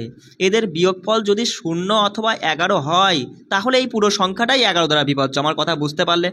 তুমি দেখতে পাচ্ছ 14 থেকে 9 গেলে কখনোই 0 অথবা 11 দুটোর মধ্যে যে কোনো একটা আসে না, তাহলে অর্থাৎ এই সংখ্যাটা 11 দ্বারা বিভাজ্য নয়। আমার কথা বুঝতে পারছো? উদাহরণ হিসাবে আমি তোমাকে একটা ধরো, এখানে তুমি এইটাই করো তাহলে বুঝতে পারবে। দেখো বলছে যে নিম্নলিখিত কোন বিকল্পটি 11 দ্বারা বিভাজ্য? দেখো প্রথম অপশানে যে সংখ্যাটা আছে 2 8 1 7 1, সঙ্গে সঙ্গে তুমি দেখে নাও যে এইভাবে যোগ করবে একটা ছেড়ে দিয়ে, যে 2 হলো, 2 আর 2 4 হলো, একদিকে 4 আর একদিকে হচ্ছে 8 7 15, তাহলে এই 4 আর 15 এদের বিয়োগফলটা কি? এদের বিয়োগফলটা কি 0 অথবা 11 আসছে? তুমি বলবা অবশ্যই দাদা, 15 থেকে 4 গেলে 11 চলে আসছে, তার মানে এই সংখ্যাটা কিন্তু 11 দ্বারা বিভাজ্য। মানে এই প্রশ্নের ক্ষেত্রে আমাদের প্রথম অপশানেই কিন্তু সঠিক উত্তর হয়ে যাচ্ছে। আমার কথাটা বুঝতে পারলে? তাহলে খুব সহজেই তুমি 11 দ্বারা বিভাজ্যতার কৌশল শিখে গেছো, বার করে ফেলতে পারবা। চলে আসি এই প্রশ্নটা, বলছে দেখো যদি 9 অঙ্কের একটা সংখ্যা, এই যে একটা 9 অঙ্কের সংখ্যা, এটা যদি 72 দ্বারা বিভাজ্য হয়, বিভাজ্য মানে কি ভাগ করলে যদি মিলে যায়, তাহলে 3x - 2 এর মান কত? সঙ্গে সঙ্গে তুমি বুঝতেই পারছো 72 দিয়ে ভাগ করলে মিলে যাবে। 72 মানে 8 নং 72। দাদা এই সংখ্যাটাকে 8 দিয়ে ভাগ করে মিলতে হবে এবং 9 দিয়েও ভাগ করে মিলতে হবে, তাহলেই আমরা বলবো 72 দ্বারা বিভাজ্য। তুমি বলো 8 দ্বারা বিভাজ্যতার নিয়ম কি বলে? 8 দ্বারা বিভাজ্যতার নিয়ম বলে শেষের দিক থেকে 3টে অঙ্ক মিলিয়ে যে সংখ্যাটা তৈরি হচ্ছে সেটা যদি 8 দিয়ে ভাগ যায় তাহলে পুরো সংখ্যাটাই 8 দিয়ে ভাগ যাবে। সঙ্গে সঙ্গে বলবে 7 8 y আছে। এবার দেখো তো এটাকে 8 দিয়ে ভাগ করলে কি হয়? তুমি বলবা 8 নং 72 হচ্ছে, থাকছে দাদা 6 6 y। এবার আমায় বলো এই y এর মান এমন কি নেবে যাতে এটা মিলে যায়? সঙ্গে সঙ্গে বলবা দাদা y এর মান আমাদের 4 নিতে হবে, তবেই তো 64, 8 8 64 অর্থাৎ মিলে যাবে। তাছাড়া আর কোনো কিছু সম্ভব নয়, কিন্তু ওয়াইয়ের মান অন্য আর কিছু রাখলেও কিন্তু তুমি মিলাতে পারবে না। পারবে কি? পারবে না। তাহলে ওয়াই সমান আমরা জেনেই গেলাম ওয়াইয়ের মান কত দাদা? ওয়াই সমান 4। এবার আমাদের 9 দিয়ে ভাগ করার কৌশলটা চেক করতে হবে। তুমি তো ভালো মতোই জেনে গেছো যে ওয়াইয়ের মান কত পেলাম? 4 পেলাম। 9 দ্বারা বিভাজ্যতা নিয়ম বলে যে সংখ্যাগুলির প্রত্যেকটা অঙ্ক যোগ করে যদি 9 আসে তাহলে পুরো সংখ্যাটাই 9 দ্বারা বিভাজ্য। তুমি দেখো 9 যেখানে 9 তৈরি হবে কেটে দিবা, কারণ 9 9 যোগ করে 9 আর 9 18, সেই 9ই হচ্ছে। আমার কথা বুঝতে পারছো? 9 9 যোগ করে 18, 18 মানে 8 আর 1 9 হচ্ছে, ওই জন্য 9 তৈরি হলে কেটে দিবা। এবার দেখো এখানে আর কি হচ্ছে, সঙ্গে সঙ্গে বলবা দাদা, এখানে সঙ্গে সঙ্গে বলবা এটা বাদ হয়ে গেল, এখানে থাকছে 7 আর 3 10, 10 আর 8 18, 18 মানে তো আমরা বুঝেই গেলাম 8 আর 1 9, কেটে দিলাম, শুধু থাকলো এদিকে 8 পড়ে থাকলো, বুঝতে পারছো তো? আর ওয়াই এর মানটা 4 পেয়েছি, আর এদিকে এক্স পড়ে রয়েছে, কি রয়েছে? এক্স। এদেরকে যোগ করে 9 নিয়ে আসো। সঙ্গে সঙ্গে এদের যোগ করে যদি যোগফল 9 আনতে চাও তাহলে এদিকে 12, 12 মানে 3, 12 মানে 3, 3 যোগ এক্সের মান 6 নিতে হবে, তবেই তো 9 আসবে। আমার কথা বুঝতে পারলে? এদিকে দেখো 12, 12 মানে কত, 2 এর একে 3, 3-এর সাথে 6 যোগ করলে মানে এক্সের মান 6 নিলে তবেই 9 আসছে, আর 9 আসলেই তবেই আমরা বলবো 9 দ্বারা বিভাজ্য। তাহলে এতদূর করে আমরা বুঝলাম যে দাদা এক্সের মানটা 6 আর ওয়াইয়ের মানটা 4। কি বললাম? এক্সের মানটা আমরা নিয়েছি 6 আর ওয়াইয়ের মানটা 4। এবার শুধু পুট করে দাও। দেখো 3 6 কত বস, 18 বিয়োগ 4 দুগুণি 8, 10 আমাদের সঠিক উত্তর হয়ে যাচ্ছে অপশন 2। বুঝতে পারলে খুব সহজেই তাহলে করতে পারবে। চলো পরেরটা করো। বলছে নিচের কোন সংখ্যাটি 9 দ্বারা বিভাজ্য হবে? 9 দ্বারা বিভাজ্য মানে এই সংখ্যাটার মধ্যে প্রত্যেকটা অঙ্ক যোগ করে যদি 9 আসে তাহলেই সেটা 9 দ্বারা বিভাজ্য, যেখানে 9-এর কোনো দাম নেই। 7 আর 3 10, 10 আর 3 13, 9 আসছে না, হবে না। 9-এর দাম নেই, 6 আর 1 7 হচ্ছে না, 9-এর দাম নেই, 9-এর দাম নেই, 5 হচ্ছে না, অপশান 4 আমাদের সঠিক উত্তর। দেখো এখানে 9 হতে বাধ্য, একটা 9-এর দাম নেই ছেড়ে দিলে, ঠিক আছে? দাম নেই বলতে কি মানে 9 যোগ 9 করলে সেই 18ই হচ্ছে, 18 মানে 8 রেখে 9ই আসছে ঘুরে ফিরে, সেই জন্য আমরা 9কে আর ধরি না, কেমন? তাহলে এদিকে 5 রেখে 6 আর 3, 6 আর 3 9, অপশান 4 সঠিক উত্তর। বুঝতে পারলে কি? চলো 4 নাম্বার প্রশ্নটা দেখো। যখনই এরকম ধরনের প্রশ্ন দেখবে কি করবে, কি করবে বস? দেখবা এখানে কতগুলো সংখ্যা, 1টা 2টো 3টে 4টে, 4টে দাগ দিয়ে নাও, 1 2 3 4টে দাগ দিয়েছো। সবার প্রথমে প্রথম ঘরে 1 লিখবা, কি বললাম? প্রথম ঘরে 1 লিখবা, পরের ঘরে যে বেসটা আছে কত করে আছে, 6 করে, 6 করে লিখে দিবা। যদি 4 করে থাকতো, 4 থাকতো তাহলে 4 করে লিখতে। এবার এদের পাওয়ারে 1 2 3 করে লিখে দিবা যতগুলো থাকবে। যদি আরও দুটো থাকতো তাহলে 4 5 হতো। বিষয়টা বুঝতে পারছো আমার কথা? এবার শুধু যোগ চিহ্ন আছে তাই যোগ করে দিবা, সঠিক উত্তর চলে আসবে। দেখো 6-এর কিউব করলে 216, 6 6 36, আর 6 আর দিকে 1। সঙ্গে সঙ্গে বলবা যে দাদা 210 আর এদিকে 30 40 হয়, 240, 6 6 12, 3 6 18 আর কে 19, 240, তাই তো? আর 19 পেলাম, তার মানে হচ্ছে দাদা 259 আছে কি? হ্যাঁ, এই দেখো 259, অপশান 4 আমাদের সঠিক উত্তর। বোঝা গেল? চলে আসি পরের প্রশ্নে। বলছে পি হলো ক্ষুদ্রতম একটা সংখ্যা যাকে এত এত দ্বারা ভাগ করা হলে প্রতি ক্ষেত্রে 4 ভাগশেষ থাকে, এবং পি হলো 28 দ্বারা বিভাজ্য। পিকে কত দিয়েও ভাগ করা যাচ্ছে? 28 দিয়েও ভাগ করা যাচ্ছে। যদি পিকে 13 দ্বারা ভাগ করা হয়, ভাগ করলে ভাগশেষ কত হবে? এই ধরনের প্রশ্নে কিচ্ছু না, কিচ্ছু না। দেখো যখনই দেখবা যে এত দ্বারা ভাগ করে এত ভাগশেষ থাকছে, সেই ভাগশেষটাকে আবার যদি অন্য সংখ্যা দিয়ে ভাগ করে ভাগশেষ আনতে হয়, তাহলে যেটা থাকছে সেটাকে অন্য সংখ্যা দিয়ে সরাসরি ভাগ করে দিবা, সঠিক উত্তর চলে আসবে। 13 দিয়ে যদি তুমি 28কে ভাগ করো বস, 13 দুগুণি 26, 2 ভাগশেষ থাকছে আমাদের, সঠিক উত্তর 2 আসবে। কি বললাম বুঝতে পারছো? অত কিচ্ছু কোনো দিকে তাকাতে হবে না। এরকম টাইপের অঙ্ক আসলে জাস্ট দেখবা প্রথমবারে যেটা থাকছে, পরের বারে যেটা দিয়ে ভাগ করতে গেলে যেটা আসবে ভাগশেষ সেটাই আমাদের সঠিক উত্তর হয়ে যাবে। চলে আসি পরের প্রশ্নটা, বলো বলো কি হবে? সঙ্গে সঙ্গে বলছে এই যে সংখ্যাটা 1a 2b 3c, এটা 11 দ্বারা বিভাজ্য হলে abc এর সম্ভাব্য মানগুলো কি কি হতে পারে? সঙ্গে সঙ্গে বলতে পারছো তুমি দাদা? দাদা আমরা একটা একটা করে, এটা সরি কি ছিল, 3c, 2bর পরে 3c। দেখো সঙ্গে সঙ্গে তুমি বলবা দাদা a plus B plus C সমান সমান, আমরা দেখছি 3 2 5 রেখে 6, তার মানে a plus B plus C এই তিনটে অক্ষরের যোগফল 6 আসতে হবে, তবেই না এই পুরো সংখ্যাটা 11 দ্বারা বিভাজ্য হবে। 6 আসতে হবে মানে প্রথম অপশনে তুমি দেখেই বুঝে গেছো যে 4 0 2 যোগ করলে 6 আসছে, অর্থাৎ এটাই আমাদের সঠিক উত্তর। পরেরগুলো দেখে চেক করে নাও। দেখো 9 আর 3 কখনোই 6 হয় না, তাই না? 7 7 14 হয়, 6 হয় না। এখানে 9 আর 5 14, 6 হচ্ছে না, অর্থাৎ অপশানে একই আমাদের সঠিক উত্তর। বোঝা গেল? কোনো সমস্যা? চলে আসি পরের প্রশ্নে। দেখো দেখো এই বর্গমূল ঘনমূলের মধ্যে তোমরা অনেকেই বর্গমূল এবং ঘনমূল করতে পারো না শর্টকাটে, তাই না? সেই শর্টকাটটাই আমি তোমাদের এখন বুঝিয়ে দেবো কী করে তুমি খুব সহজেই যে কোনো সংখ্যার বর্গমূল এবং ঘনমূলটা বার করবে। দেখো আমি একটা সংখ্যা নিলাম, তোমার হচ্ছে 100 মানে 29 আর দিকে 96, এই একটা সংখ্যা। এই সংখ্যাটা বুঝতে পারছো তো? এই সংখ্যাটার কিন্তু বর্গমূল হয়। তাই এর বর্গমূল আমরা কি করে বার করব? সঙ্গে সঙ্গে কি করবা, এককের দিক থেকে একটা জোড়া করবা 2 ঘর নিয়ে, কেমন? তারপর এদিকে যা পড়ে থাকলো।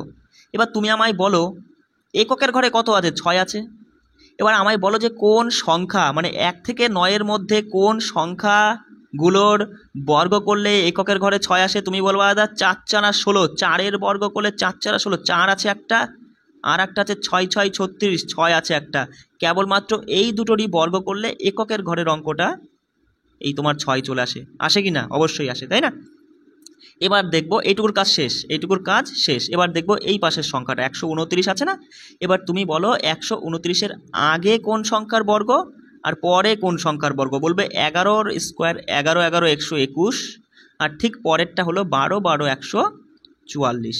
সবসময় কি করবে, সবসময় আগের সংখ্যাটা নেবে। আগে কত, 11, 11 নিয়েছো। এবার লাস্টের যে ডিজিটটা এককের ঘরের অঙ্কটা হয় 4 নয় 6, যে কোনো একটা বসবে। কি করে বুঝবো সেটা আমরা বুঝবো এইটা দেখেই এই 129 121-এর কাছাকাছি নাকি 144-এর কাছাকাছি বলো তো। সঙ্গে সঙ্গে তুমি বলবা দাদা 129 121-এর কাছাকাছি, মানে ছোটোটার কাছাকাছি। 12 আর 11-র মধ্যে ছোটো কে, ছোটো 11, তাহলে ছোটোটার কাছাকাছি মানে এদের মধ্যে ছোটো কে, 6 আর 4-এর মধ্যে 4 ছোটো, 4 নেব। আমার কথাটা বুঝতে পারলে কোনো সমস্যা হলো? চলো এবার চলে আসি ঘনমূলটা আমরা কি করে করব। দেখো ঘনমূল করার সিস্টেমটা কি, যখন একটা সংখ্যা নিয়ে নিই আগে, ঠিক আছে। দেখো মোটামুটি একটা সংখ্যা নিলাম যে 205, ঠিক আছে, আর এদিকে হচ্ছে 3 7 9, এটাও একটা ঘন হয় আর কি, কোনো না কোনো সংখ্যার ঘন হয়। কি করবে ঘনর ক্ষেত্রে, তুমি তো দেখো যে কিউব লেখা থাকে তাই না, তার মানে 3টে করে জোড়া করবা। 3টে করে জোড়া মানে কি, এদিক থেকে 3টে জোড়া করে বাকিটা তুমি ছেড়ে দাও। এবার এখানে একটা জিনিস তোমাকে মাথায় রাখতে হবে বস, এই যে এককের ঘরের যে অঙ্কটা পড়ছে, এককের ঘরে যে অঙ্কটা বা সংখ্যাটা পড়ছে, সেটা যদি 2 হয় তাহলে আমরা অ্যান্সারের ক্ষেত্রে যেটা যার ঘন হবে তার এককের ঘরের অঙ্কটা 2 থাকলে 8 হবে। অথবা এখানে যদি 8 থাকতো, 9-এর বদলে 8 থাকতো, তাহলে আমরা অ্যান্সারের ঘরে 2 নিতাম। কি বললাম বুঝতে পারলে? 2 থাকলে 8, 8 থাকলে 2। ঠিক একই রকমই 3 থাকলে বস আমরা নেব 7, আর 7 থাকলে আমরা নেব বস 3, 7 থাকলে 3 নেব। বিষয়টা বুঝতে পারছো? আর বাদ বাকি যা থাকবে 9 6 4 তারপরে 1, এদের ক্ষেত্রে যা থাকবে তাই নেব। দেখো 9 আছে, 9ই বসিয়ে দিলাম, ঠিক আছে। এবার এটুকুর কাজ শেষ। চলে আসি এই পাশে 205। তুমি আমায় বলো 200, সিম্পল ব্যাপার, বর্গমূলের থেকে ঘনমূল আরও সোজা। 205-এর আগে কার ঘন পড়ে? সঙ্গে সঙ্গে বলবো দাদা ওই 205-এর আগে 5-এর ঘন পড়ে, 5-এর কেউ 125, তাই না? তাহলে 5-এর ঘন মানে 5 নেব, 59 হয়ে যাবে সঠিক উত্তর। কিচ্ছু না, বিষয়টা বুঝতে পারলে? চলে যাই অঙ্কে।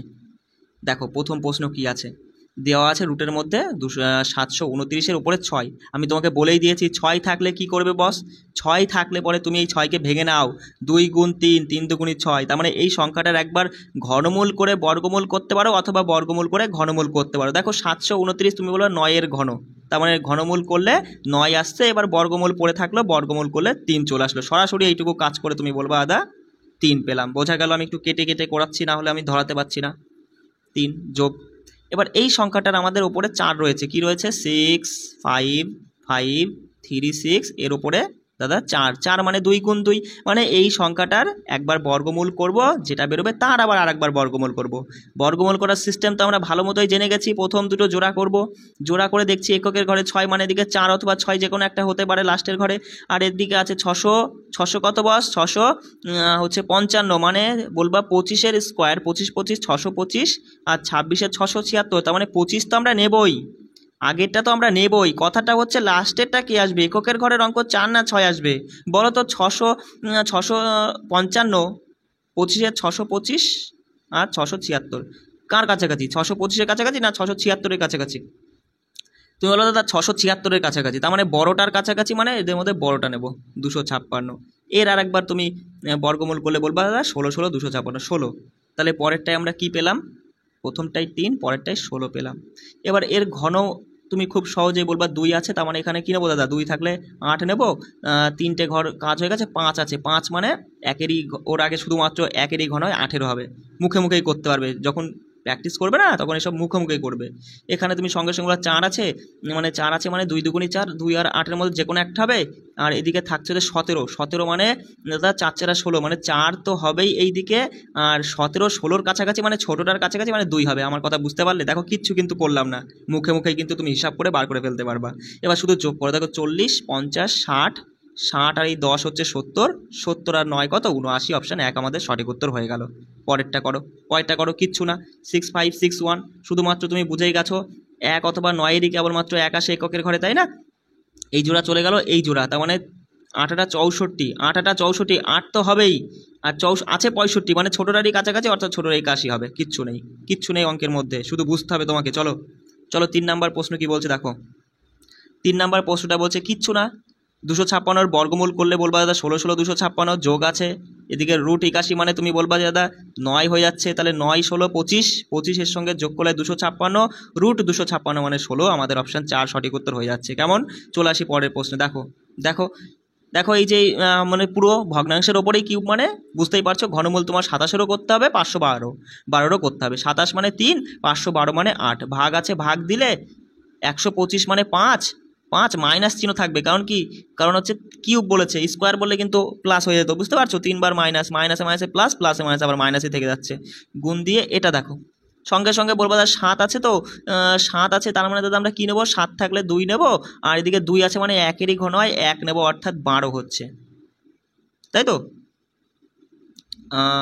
হ্যাঁ, 7 থাকলে না, সরি 7 থাকলে 3 নিতে হয় বস।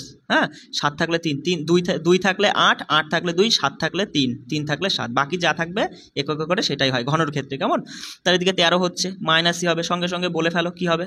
সঙ্গে সঙ্গে এটুকু দাঁড়াও, এটা গুণ দিয়ে উল্টে দাও, উল্টে দিয়ে আমরা তো বোঝোই, ওপরে 8 নিচে 3, ঠিক আছে? এবার গুণ করো, 5 তারিখ 65, 8 65 কত বলো, 65 ইন্টু 8 আর নিচে 3। দেখো সঙ্গে সঙ্গে তুমি অপশানের দিকে তাকালেই বুঝতে পারবা, নিচে 3 মানে একটাই আছে অপশানে, তাই না? বাস অপশান 2 আমাদের সঠিক উত্তর হয়ে যাচ্ছে। বুঝতে পারছো তো? অঙ্ক না বুঝতে পারলে কিন্তু আমাকে কমেন্টে সেটা জানাতে হবে। দেখো, বীজগণিতের সূত্র প্রয়োগ করে যে ধরনের প্রশ্নগুলো পরীক্ষায় হচ্ছে সেইগুলো আমরা ভালো করে বুঝে নেব। তার আগে তুমি এই সূত্রগুলো কিন্তু অবশ্যই পড়ে একবার মুখস্থ করে নিও, ঠিক আছে? এবার দেখো, এই ধরনের প্রশ্ন পরীক্ষায় তুলে দিচ্ছে, বলছে যদি x - 1/x = 4 হয়, তাহলে x³ - 1/x³ এর মান কী হবে? দেখো, আমি তোমাকে খুব সহজ একটা কৌশল শিখিয়ে দিচ্ছি, পারলে খাতায় একটু নোট করে নিতে পারো। দেখো, যদি কখনো এরকম বলে যে x + 1/x = দিয়ে দিল, ধরো 3 দিয়ে দিল, আর তোমার কাছে জানতে চাইলো x² + 1/x² এর মান কী হবে, সঙ্গে সঙ্গে কি করবে, এই যে মানটা দিয়ে দেবে ওরা, তার স্কোয়ার করবে, করে নিয়ে সেখান থেকে 2 বাদ দিয়ে দেবে, সবসময় 2 বাদ দেবে, তাহলে সঠিক উত্তর চলে আসবে এখানে 3-এর স্কোয়ার 9, 9 থেকে 2 গেলে 7 হয়ে যাচ্ছে আমাদের সঠিক উত্তর। বোঝা গেল? চলে আসি, দেখো একই প্রশ্ন বলে দিল যে x + 1/x = যদি 3 হয়, x³ + 1/x³ এর মান কী হবে, কী করবে, এখানে যে মানটা থাকবে তার কিউব করবে, করে নিয়ে 3 টাইম সেই সংখ্যাটায়, কত আছে এখানে 3 আছে, 3 টাইম সেই সংখ্যাটার গুণফলই আর কি বাদ দিয়ে দেবে। তাহলে এখানে বলবে দাদা 3-এর কিউব হচ্ছে 27, 27 থেকে 3 তিরিখে 9 চলে গেলে আমাদের সঠিক উত্তর 18 হয়ে যাচ্ছে এই প্রশ্নের জন্য। বোঝা গেল? ঠিক একই রকমই আর কি আসতে পারে, যদি বলে দেয় x + 1/x = 3 বলে দিল, এবং তোমার কাছে জানতে চাইলো যে x4 + 1/x4 এর মানটা কী হবে। দেখো, তুমি এর আগে শিখেই নিয়েছো যে স্কোয়ারের কাজটা কীভাবে করতে হয়, x² + 1/x², এটা কি করে বার করতে হয়, যে মানটা থাকে তার স্কোয়ার করে সেখান থেকে 2 বাদ দিতে হয়। তা 4-এর ক্ষেত্রে সেইটাই তুমি 2 বার করবে, আমার কথা বুঝতে পারলে? 4-এর ক্ষেত্রে সেইটাই তুমি 2 বার করবে। তাহলে দেখো 3 আছে, 3-এর স্কোয়ার করে -2, মানে 3 তারিখে 9 থেকে 2 গেলে 7, আরও একবার আমরা 7-এর স্কোয়ার -2 করবো, অর্থাৎ 7 7 49 থেকে 2 গেলে পরে 47, 47 হয়ে যাচ্ছে আমাদের এই 4-এর ক্ষেত্রে সঠিক উত্তর। বোঝা গেল? চলো, এবার বলে দিল যে x + 1/x = 3ই ধরো বলে দিল, তোমার কাছে জানতে চাইলো x5 + 1/x5 এর মানটা কী হবে, 5-এর কথা বলেছে। দেখো, এতদূর পর্যন্ত তুমি কি শিখলে, তুমি কিউবের কাজটা করা শিখেছো। যদি x + 1/x = যে মানটা দেবে, তোমাকে যদি কিউব বার করতে বলে, x + 1/x³ এর মান কী হবে, এটা তুমি শিখেছো। তার সাথে তুমি শিখেছো x² + 1/x² এর মান, এটা বার করা তুমি শিখেছো। তাহলে এই দুটোই করে গুণ করবে, এবং সেখান থেকে 1 টাইম, মানে একবার যে মান থাকবে সেটাই তুমি বাদ দেবে, 5-এর মানটা বেরিয়ে আসবে। আমার কথা বুঝতে পারলে? অনেকেই বুঝতে পারোনি, আমি আবার বলছি, দেখো আমি আবার বলছি, ভালো করে শুনে বুঝে নাও, এই ধরনের প্রশ্ন কিন্তু পরীক্ষায় আসছে। 5-এর ক্ষেত্রে আমরা কি করব, প্রথমে কিউবের কাজটা করব, বা স্কোয়ার যে কোনো একটা করলেই হবে, x³ + 1/x³, এটা যেভাবে বার করতে হয় সেটা বার করব, এবং তার সাথে গুণ করব কি, x² + 1/x² এর কাজটা যেভাবে করে সেটা করে নিয়ে এই দুটোর গুণ করার পরে সেখান থেকে একবার বাদ দেবো x + 1/x, অর্থাৎ যে মানটা থাকবে সেইটাই। তুমি দেখো, তুমি তাহলে এখানে দেখে নাও, খুব সহজেই তুমি বলবে দাদা যে এক্স প্লাস 1/x সমান ধরো দিয়েছে 3, আমাদের x5 প্লাস 1/x5 এর মান জানতে চাইছে। তাহলে এই মানটার আগে কিউবের কাজটা করে নিই। কিউবের কাজ মানে আমরা জানি যে সংখ্যা থাকে তার কিউব করে সেখান থেকে বাদ দেবো 3 টাইম সেই সংখ্যাটা। তাহলে 3 কিউব 27, 27 থেকে 9 গেলে 18 হচ্ছে, গুণ দেব। স্কোয়ারের কাজটা করব। স্কোয়ারের কাজ কি বলে, যে সংখ্যা থাকে তার স্কোয়ার করে সেখান থেকে 2 বাদ। তাহলে 3 স্কোয়ার 9, 9 থেকে 2 গেলে 7। এই দুটো গুণ করার পরে সেখান থেকে বাদ দেবো কি, একবার যে সংখ্যাটা রয়েছে সেইটাই একবার বাদ দিয়ে দেবো। সঙ্গে সঙ্গে তুমি বলো 7 8 কত, 126। 126 থেকে 3 চলে গেলে 123 হয়ে যাচ্ছে আমাদের সঠিক উত্তর 5-এর ক্ষেত্রে। বোঝা গেল কোনো সমস্যা? চলো চলো এর সাথে সঙ্গে আর একটা মানে আর দুটো তথ্য দেখে নাও। যদি কখনো বলে এক্স মাইনাস 1/x সমান দিয়ে দিল 3 মাইনাসের ক্ষেত্রে, এবং সেক্ষেত্রে তোমাকে জানতে চাইলো যে এক্স স্কোয়ার প্লাস 1/x স্কোয়ারের মানটা কী হবে। দেখো এখানে মাইনাস রয়েছে না, তাহলে তুমি কি করবে, স্কোয়ারেরটা জানতে চাইছে, যে সংখ্যা থাকবে তার স্কোয়ার করে তার সঙ্গে 2 যোগ করে দেবে।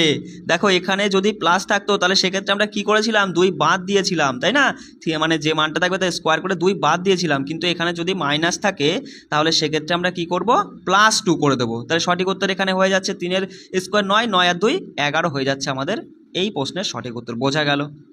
ঠিক একই রকমই তুমি স্কোয়ারের ক্ষেত্রে দেখে নাও, এই কিউবের ক্ষেত্রে দেখে নাও। কেমন বলে দিল যে এক্স মাইনাস 1/x সমান 3, তাহলে x cube plus 1/x cube অথবা এক্স কিউব মাইনাস 1/x কিউবের মান কী হবে, সঙ্গে সঙ্গে কী করবা তুমি, যে মানটা থাকবে তার স্কোয়ার করবে, করে নিয়ে কিউবের কাজ করছি তাই না, তাহলে কিউব করব, করে নিয়ে 3 টাইম সেই সংখ্যাটার গুণফল যোগ করে দেব।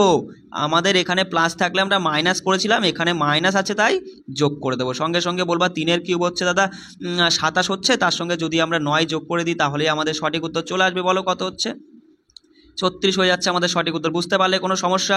চলো এবার দেখো প্রশ্নে চলে যাই। তাহলে এই প্রশ্নটা তুমি খুব সহজেই এখন করতে পারবে। তুমি তো জেনেই গেছো যে কিউবের মান বার করব, তাহলে যে সংখ্যাটা রয়েছে তার কিউব করব, করে নিয়ে 3 টাইম সেই সংখ্যাটার গুণফলটা আমরা যোগ করব, কারণ মাইনাস আছে তাই না। তাহলে সঙ্গে সঙ্গে বলবা 4 কিউব দাদা 64, 64 থেকে 3 4 12 যোগ করলে হয় 76, অপশান 1 আমাদের সঠিক উত্তর। বোঝা গেল? চলে যাই 2 নম্বর প্রশ্ন। দেখো বলছে এক্স প্লাস 1/x এর মান দিয়েছে 2, 4-এরটা জানতে চাইছে। একটা জিনিস মাথায় রাখবে, যদি কখনো এক্স প্লাস 1/x এর মান 2 দিয়ে দেয় আর যা কিছুই জানতে চাক না কেন সবসময় 2 সঠিক উত্তর হবে। অপশান 3 এখানে সঠিক উত্তর হয়ে যাচ্ছে। কি বললাম, যদি কখনো এক্স প্লাস 1/x এর মান 2 দিয়ে দেয় আর যা কিছুই জানতে চাক না কেন 2 আমাদের সঠিক উত্তর হয়ে যাবে। এই প্রশ্নটা ভালো প্রশ্ন, এটা একটু বুঝে নাও। কি বলছে, যদি x square plus 1/x square সমান 17/4 হয়, তাহলে আমাদের বার করতে বলেছে এক্স কিউব মাইনাস 1/x কিউবের মান। দেখো তুমি এতদূর পর্যন্ত কি জেনেছো বস, তুমি এটা জেনেছো যে এক্স মাইনাস 1/x সমান যদি এ হয়, আর সেক্ষেত্রে আমাদের যদি এক্স স্কোয়ার প্লাস 1/x স্কোয়ারের মানটা বার করতে বলে, তাহলে আমরা কি করি, এখানে যে মান থাকে তার স্কোয়ার করে নিয়ে +2 করি। কেন প্লাস করলাম, কারণ এখানে মাইনাস আছে। বিষয়টা বুঝতে পারছো? এবার তুমি আমায় একটা জিনিস বলো, দেখো এইটা সমানই ওরা বলছে 17/4, আর আমরা সূত্রে দেখছি এইটা সমানই a স্কোয়ার প্লাস 2। তাহলে তুমি কি বলতে পারো না, যে তুমি এটা বলতে পারো অবশ্যই যে a স্কোয়ার প্লাস 2 সমানই 17/4, অবশ্যই বলতে পারো তাই না। তাহলে এখান থেকে যদি আমরা শুধু এর মানটা বার করে ফেলতে পারি, আর এর মান বার করে ফেলা মানেই তো এক্স মাইনাস 1/x এর মানটা বার করে ফেলা, তাই না। তাহলে সঙ্গে সঙ্গে এর মানটা বার করে ফেলো, বলবা এক্স স্কোয়ার সমান এখানে হবে দাদা 17/4 প্লাস 2টা পাশে গিয়ে -2, 2-র নিচে কিছু নেই মানে 1 আছে, সমান করার জন্য উভয়কেই আমি 4 দিয়ে গুণ করে নিলাম। তাহলে নিচে 4 লসাগু, 17 বিয়োগ 4 দুগুণী 8, 17 থেকে 8 গেলে হয় দাদা উপরে 9 আর নিচে 4, এটা হচ্ছে এ স্কোয়ারের মান। তাহলে এ সমান বেরিয়ে যাবে 3/2। বিষয়টা বুঝতে পারলে? তাহলে এ সমান যদি 3/2 হয়, এ সমান, তাহলে এ মানেই তো তুমি বলবা দাদা এক্স মাইনাস 1/x, এটা সমানই 3/2। বিষয়টা বুঝতে পারছো? তাহলে এবার কিন্তু তুমি খুব সহজে এটা বার করতে পারবা। তুমি কি জানো, এখানে মাইনাস আছে, আর আমাদের কিউবের এখানেও মাইনাস প্লাস যাই থাকুক না কেন সেটা বার করার সিস্টেম কি, যে মানটা থাকে তার কিউব করব, করে নিয়ে প্লাস করব 3 টাইম সেই সংখ্যাটার গুণফল 3/2, তাই না বস। সঙ্গে সঙ্গে 3 কিউব বলবো দাদা 27, আর নিচে হচ্ছে 8, যোগ দিয়ে 3 3 তোমার হয়ে যাচ্ছে 9 আর নিচে 2, সমান করার জন্য 4 দিয়ে উভয়কেই গুণ করে নিলাম যাতে লসাগুতে সুবিধা হয়। নিচে 8, 27 যোগ 4 নং 36, তাহলে 36 আর 27 যোগ করলে কত হয় বলো? 63, 63/8 আমাদের সঠিক উত্তর অপশন 2। বুঝতে পারলে বিষয়টা? চলো চলো পরের প্রশ্ন দেখো। পরের প্রশ্ন দেখো, তুমি কিন্তু করে এসেছো যে 5-এর কাজটা কি করে করতে হয়। প্লাস আছে, প্লাস থেকে প্লাসে মানে তুমি খুব সহজেই এখানে বলবা দা 5-এর কাজটা আমাদের করতে হলে আগে আমরা কি করব, আগে আমরা কিউব অথবা স্কোয়ার যে কোনো একটা করে নিলেই হবে। গুণ করতে হবে এদের সঙ্গে, যে x² প্লাস 1/x², এই দুটো কাজ করে গুণ করব এবং সেখান থেকে বাদ দেবো একবার কি বাদ দেবো, যে মানটা থাকবে সেইটা, তাই না? সিম্পল ব্যাপার, তা করে ফেলো। সঙ্গে সঙ্গে তুমি কিউবের কাজটা যদি আগে করতে চাও, দেখো কিউবের কাজটা করতে গেলে তুমি কি বলবা, যে মানটা থাকবে তার কিউব করব, করে নিয়ে কি করব, দেখো এখানে প্লাস আছে, তাহলে মাইনাস হবে নাকি প্লাস হবে? মাইনাস হবে, -3 টাইম সেই সংখ্যাটার গুণফল। সেই সংখ্যাটা কত এখানে কিন্তু -6 আছে, তাই না? এটাই তো তোমার কিউবের কাজ। বুঝতে পারছো আমার কথা? সঙ্গে সঙ্গে বলবা দাদা 6-এর কিউব করলে 216 আগে মাইনাস হবে। কেন মাইনাস? তুমি তো জানোই যে কোনো, দেখো যদি কিউব মানে কি বোঝায়, মানে -6 3বার গুণ, তাহলে দেখো চিহ্নটা কি হচ্ছে, মাইনাসে মাইনাসে প্লাস, আবার প্লাসে মাইনাসে সেই মাইনাসই চলে আসছে, ওই জন্য -216, তাই না? এবার দেখো মাইনাসে মাইনাসে প্লাস, 3 6 18, তাহলে এটা তোমার যদি তুমি যোগ করো তাহলে কি হবে, 198 দাঁড়াচ্ছে এবং সেটা মাইনাসে দাঁড়াচ্ছে। তাহলে এটা আমরা কিসের কাজ করলাম, এটা আমরা x³ প্লাস 1/x³ মানটা পেয়ে গেলাম। এবার স্কোয়ারের কাজটা তুমি খুব সহজেই করবে, যে কি হবে দাদা, যে মানটা থাকবে তাই স্কোয়ার করে সেখান থেকে আমরা কি করব, 2 হচ্ছে যোগ করব, এই যোগ আছে তাই না, তাহলে 2 বাদ দেব। তাহলে সঙ্গে সঙ্গে তুমি বলবা দাদা 6-এর হচ্ছে 36 আর মাইনাসে মাইনাসে প্লাস হয়ে প্লাস 36 -2 মানে 34, তাই না?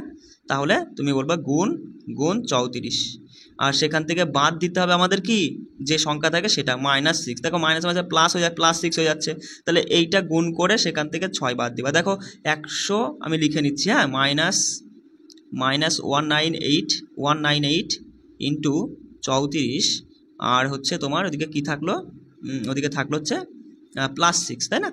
তাহলে দেখো এইটা আগে গুণের কাজটা করতে হয়, এটা গুণ করে যদি তুমি 6 যোগ করো কী হবে বস, দেখো 4টা 32 মানে 2 6 গেলে 12, 6 হচ্ছে, তাই না?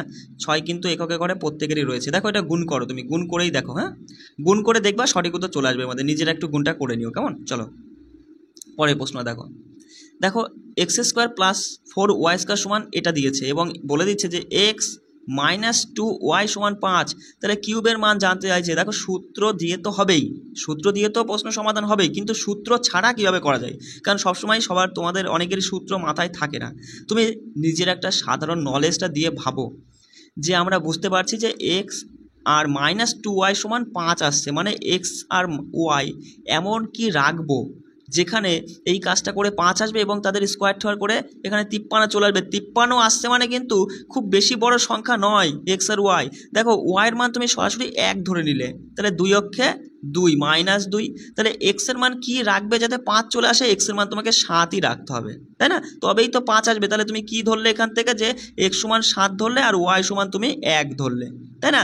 তাহলে এবার দেখো তো 7-এর স্কোয়ার করলে 7 7 49 যোগ 1-এর স্কোয়ার 1, তার সঙ্গে 4 গুণ 4 অক্ষে 4, 49 আর 4 যোগ করলে 53, মানে আমাদের ধরাটাই ঠিক হয়ে গেছে।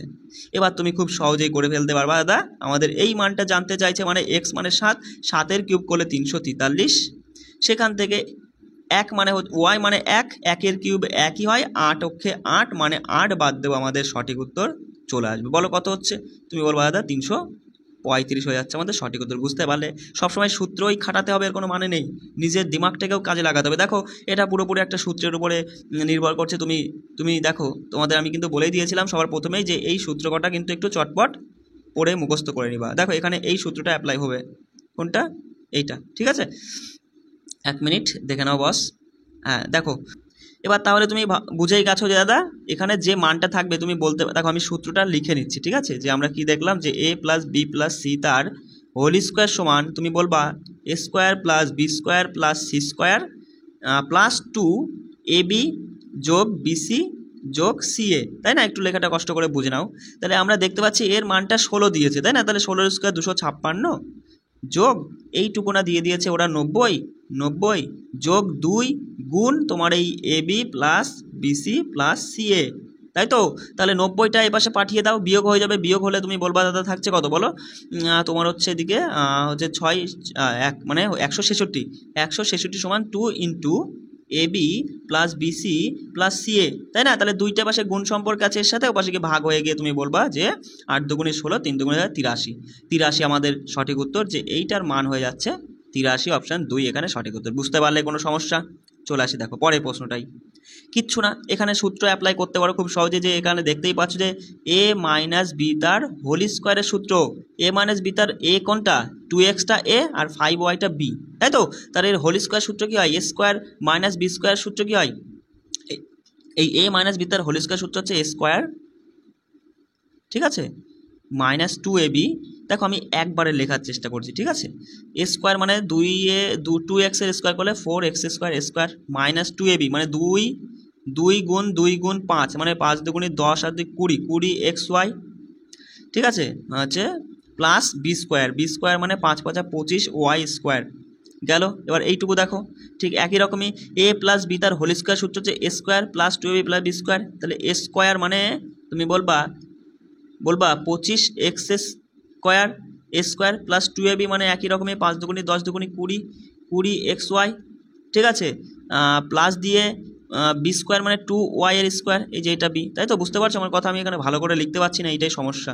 তার মানে 2 থাকলে 4 হয়ে যাবে, 4 2y স্কোয়ার। চলে আসি প্লাস দিলাম, এই প্লাসটা এখানে দিলাম। এবার দেখো এইটা a plus B into a minus B, তাহলে তুমি বলবা যে এ স্কোয়ার আর মাইনাস বি স্কোয়ারের সূত্রটা অ্যাপ্লাই হচ্ছে, তাই না? তার মানে 2x এর স্কোয়ার মানে 4x স্কোয়ার মাইনাস তুমি বলবা 5 5 25 ওয়াই স্কোয়ার। এবার দেখো এর মধ্যে কাটাকাটি যাবে, এই যে মাইনাস 20xy আর প্লাস 20xy কেটে গেল, প্লাস 25y স্কোয়ার আর মাইনাস 25y স্কোয়ার কেটে গেল, তাহলে থাকলো আর কি, দেখো 4খানা এক্স স্কোয়ার আর এখানে 4খানা 8খানা আর এখানে 25খানা, তাহলে 8 আর 25 33খানা, 33টা এক্স স্কোয়ার থাকলো, এবং তার সাথে একটা দেখো প্লাস 4 ওয়াই স্কোয়ারটাই থাকলো। এটাই আমাদের সঠিক উত্তর। তুমি কনসেপ্টটা তো বুঝে গেছো, আমি এখানে ভালো করে লিখতে পারলাম না বলে অতটা ভালো তোমাকে হয়তো বোঝাতে পারলাম না, কিন্তু বিষয়টা বুঝে গেছো, তাহলে এই ধরনের প্রশ্ন আসছে পরীক্ষায়, তুমি কিন্তু খুব সহজে সেগুলো করতে পারবে। এবার চলো, এবার আমরা দেখে নেব দ্বিঘাত সমীকরণ। দেখো বিষয়টা ভালো করে বুঝবে, কারণ রেলের তুমি যে পরীক্ষায় দাও না কেন এই দ্বিঘাত সমীকরণের উপরে কিন্তু তোমার প্রশ্ন থাকবেই। সেই জন্য আমি বলছি কনসেপ্টটাকে বোঝার চেষ্টা করো যে কি বলছে। দেখো তোমাকে এরকম বলতে পারে যে এই একটা সমীকরণ দিয়ে তোমাকে বলবে যে এই দ্বিঘাত সমীকরণের বহুপদ কত, তুমি কি করে বলবে যে এর বহুপদ এত? সঙ্গে সঙ্গে তুমি দেখবাই যে এক্স এর পাওয়ারে কত আছে, এক্স এর পাওয়ারে তুমি দেখতে পাচ্ছ 2, বিষয়টা বুঝতে পারছো? যেমন 4x স্কোয়ার, এই পাওয়ারে এক্স এর পাওয়ারে 2 রয়েছে, অর্থাৎ এই সমীকরণটার বহুপদ হয়ে যাবে 2, বিষয়টা বুঝতে পারছো? খুব সহজ জিনিস। যদি 5x কিউব থাকে তাহলে সে এরকম দিয়ে আর কি তোমার দিয়ে দিল যে 7x, তারপর আর কিছু দিয়ে দিল, যাই হোক এরকম যদি একটা দ্বিঘাত সমীকরণ দিয়ে বহুপদ জানতে চাই, কি বলবে বহুপদ কত? সঙ্গে সঙ্গে তুমি বুঝেই যাচ্ছ যেখানে বহুপদ হয়ে যাচ্ছে 3, বিষয়টা বোঝা গেল। চলো দেখো পরের সমীকরণটা দেখো, এই যে একটা দ্বিঘাত সমীকরণ দিয়ে তোমার কাছে যদি বিবেচক জানতে চাই, বিবেচক মানে ডি, বিবেচক জানতে চাইলে সূত্রটা তুমি মাথায় রাখবে যে বিবেচক সমান সমান মানে ডি সমান সমান বি স্কোয়ার মাইনাস 4ac। কি বললাম? দেখো এই অধ্যায়টা যদি আমি একদম ডিপলি যাই তাহলে কিন্তু বস এটাতেই আমার আধ ঘন্টা কেটে যাবে, কিন্তু এখন এই মুহূর্তে তোমার অতটা বোঝারও দরকার নেই। যতটুকু জানতে পারলে তুমি এক্সামের যা প্রশ্ন আসুক না কেন সমাধান করে আসতে পারবে, আমি ততটুকুই কিন্তু তোমাদের মানে আমি গভীরে যাচ্ছি, বিষয়টা বুঝতে পারছো? সেই জন্য যেই পয়েন্টগুলো আমি বলছি সেগুলো ভালো করে মাথায় রাখবা, যে বিবেচক অর্থাৎ ডি সমান সমান বি স্কোয়ার মাইনাস 4ac। কি বললাম? ডি সমান সমান বি স্কোয়ার মাইনাস 4ac। দাদা এ বি সি এগুলো কোনগুলো? দেখো এই সমীকরণটার দিকে ভালো করে একটু লক্ষ্য করো, এই সমীকরণ দিকে ভালো করে লক্ষ্য করলে বলবা এই প্রথমে হচ্ছে এ, তারপরে রয়েছে বি, তারপরে সি। যেমন ওপরের সমীকরণটা দেখে তুমি বলো এর মধ্যে এ বি সি কোনটা, সঙ্গে সঙ্গে বলবা 4 হলো এ, তাই না, 3 হলো বি আর 5 হলো সি, বিষয়টা বুঝতে পারলে? চলো পরে দেখো এরকম একটা সমীকরণ দিয়ে তোমাকে জানতে চাইবে যে এর দুটো মূল হচ্ছে আলফা এবং বিটা, তাহলে আলফা প্লাস বিটার মান আমরা কি করে বার করব? সরাসরি কিন্তু আমরা আলফা প্লাস বিটার মান বার করতে পারি। সঙ্গে সঙ্গে তুমি কি করবা, এই সমীকরণটার বির মান কত, বির মান যা থাকবে সেটা তুমি মাইনাসে ধরবা, যে মাইনাস বি বাই এ করবা, এ তো সামনেই রয়েছে, বিষয়টা বুঝতে পারছো? তাহলেই বেরিয়ে যাবে আলফা প্লাস বিটার মান। বোঝা গেল? ঠিক একই রকমই কোনো দ্বিঘাত সমীকরণ থেকে তোমার আলফা বিটার গুণফল জানতে চাইলে তুমি কি করবে, আলফা আর বিটার গুণফল জানতে চাইলে সঙ্গে সঙ্গে তুমি সি বাই এ করে দিবা। সি মানে বুঝতেই পারছো এই হচ্ছে সি আর সামনেই রয়েছে এ, সি বাই এ করে দিবা, আলফা এবং বিটার গুণফল বেরিয়ে যাবে। ঠিক একই রকমই আর একটা পয়েন্ট দেখে নাও, ধরো দুটো মূল দিয়ে দিল আলফা আর বিটা, তা এই দুটো মূল দিয়ে তোমাকে বললো দ্বিঘাত সমীকরণ বানাও। তাহলে দ্বিঘাত সমীকরণ বানানোর নিয়মটা কি, কিচ্ছু না, X square minus alpha plus beta X plus alpha beta plus alpha beta, তাহলেই তোমার দ্বিঘাত সমীকরণ তৈরি হয়ে যাবে। বিষয়টা বুঝতে পারলে চলো প্রশ্নের মাধ্যমে বিষয়টা ভালো করে বুঝে নাও। দেখো এই যে দ্বিঘাত সমীকরণের চিহ্নটাই কিন্তু মেন খেলা, চিহ্নটাই অনেকে বুঝতে পারে না, চিহ্ন ভুল করলেই কিন্তু প্রশ্ন ভুল হয়ে যাবে। দেখো তুমি ওই যে মিডিল টার্ম শিখেছিলে না, ওই সেইটাই আমি তোমাকে এখানে সেইটার মধ্যে দিয়েই তোমাকে আমি বুঝিয়ে দেবো, তুমি খুব সহজেই করতে পারবে। দেখো এই একটা দ্বিঘাত সমীকরণ দিয়ে তোমাকে বললো দাদা এর মূল দুটো কী কী, সঙ্গে সঙ্গে তুমি কী করবে, সি, সি মানে 154, বুঝতেই পারছো, এই সিকে এমন দুটো সংখ্যায় ভাঙো, এমন দুটো সংখ্যায় ভাঙো যাদেরকে গুণ করলে পরে এই 154 চলে আসে, তার আগে কী চিহ্ন মাইনাস, কিন্তু মাইনাস 154 চলে আসে।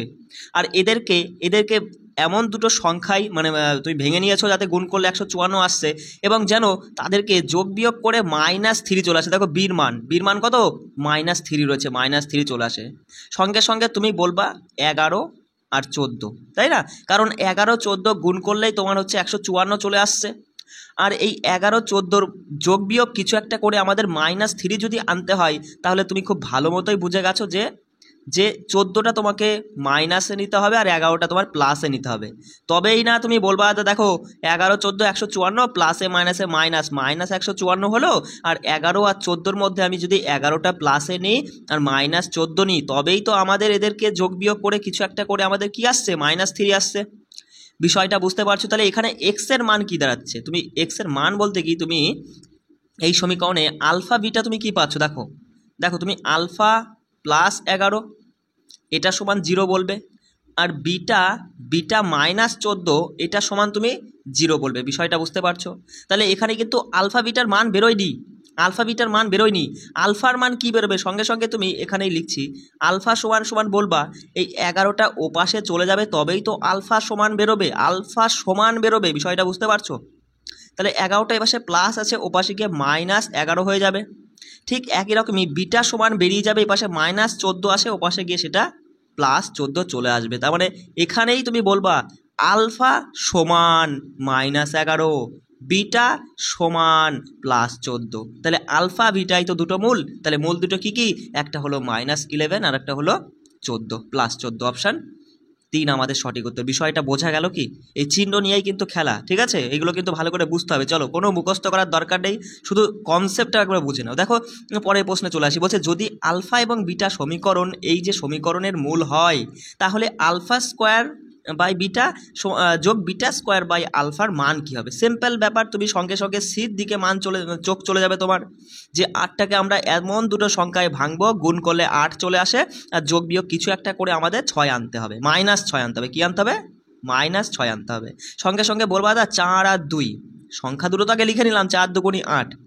এবার আমাদের যদি -6 আনতে হয়, তাহলে -6 আনতে গেলে 4কেও আমাদের মাইনাসে নিতে হবে, আর এই তোমার হচ্ছে 2কেও মাইনাসে নিতে হবে, তবেই না তুমি বলবা যে 4 2 8, মাইনাসে মাইনাসে প্লাস, অর্থাৎ +8 পেলাম গুণ করে, আর যোগ বিয়োগ করে তুমি বলবা -4 আর -2 যোগ করলে পরে -6 চলে আসছে, বি এর মান। বোঝা গেল? তাহলে খুব সহজেই তুমি বলবা আলফা -4 = 0, বিটা -2 = 0। তাহলে আলফা সমান কি বেরোচ্ছে, আলফা সমান তোমার বেরোচ্ছে 4, শুধু 4, +4 মানে শুধু 4 মানেই +4, আর বিটা সমান তোমার সমান বেরোচ্ছে, দেখো সমানের জন্যই কিন্তু এটা ওপাশে চলে গিয়ে কিন্তু চিহ্ন চেঞ্জ হয়ে যাচ্ছে, বিটা সমান হচ্ছে +2। বিষয়টা বোঝা গেল? তাহলে আলফা আর বিটার মান আমরা জেনে গেলাম যে আলফা সমান শুধু 4 মানে +4, আর বিটা সমান হচ্ছে +2। তাহলে এবার আর আমাদের এমন কি, সঙ্গে সঙ্গে করে ফেলবো। আমি তাও এখানে লিখে রাখছি আলফা সমান 4 আর বিটা সমান 2, তাই না? তা এবার দেখো আলফা স্কোয়ার মানে 4 4 16কে আমাদের 2 দিয়ে ভাগ করতে হবে, তার সঙ্গে যোগ করতে হবে বিটা স্কোয়ার মানে 2 2 4/4, তাই না? তাহলে এটা কেটে গিয়ে কেটেই যাচ্ছে, সঙ্গে সঙ্গে তুমি বলবা দাদা যদি 16কে আমরা 2 দিয়ে ভাগ করি কত হচ্ছে বলো, 16কে 2 দিয়ে ভাগ করলে 8 হচ্ছে, যোগ দিয়ে এখানে কিছু থাকছে কি, অবশ্যই থাকছে, কেটে গেলে কিন্তু শুধু 1 থাকে, তাই না? 8 আর 1 9 হয়ে যাচ্ছে আমাদের সঠিক উত্তর। বিষয়টা বুঝতে পারলে কোনো সমস্যা? অপশান 1 আমাদের সঠিক উত্তর হয়ে যাচ্ছে। তাহলে খুব সহজেই কিন্তু তুমি আলফা বিটার মান বার করতে পারো। দেখো পরের 3 নম্বর প্রশ্ন বলছে, 1 মিনিট, একটি দ্বিঘাত সমীকরণের দুটো মূল, এই একটা মূল আর এই একটা মূল, দুটো মূল দেওয়া হয়েছে, তার সমীকরণটি নিম্নলিখিত কোন আকারে লেখা যেতে পারে? তাহলে তুমি কিন্তু সমীকরণ বানিয়ে নিতে পারো এবং বানিয়ে নেওয়ার পরে তারপরে তুমি সেই সমীকরণটাকে দুটো ভাগে ভাঙিয়ে তুমি চেক করে দেখতে পারো যে এর মধ্যে কোনটা হবে।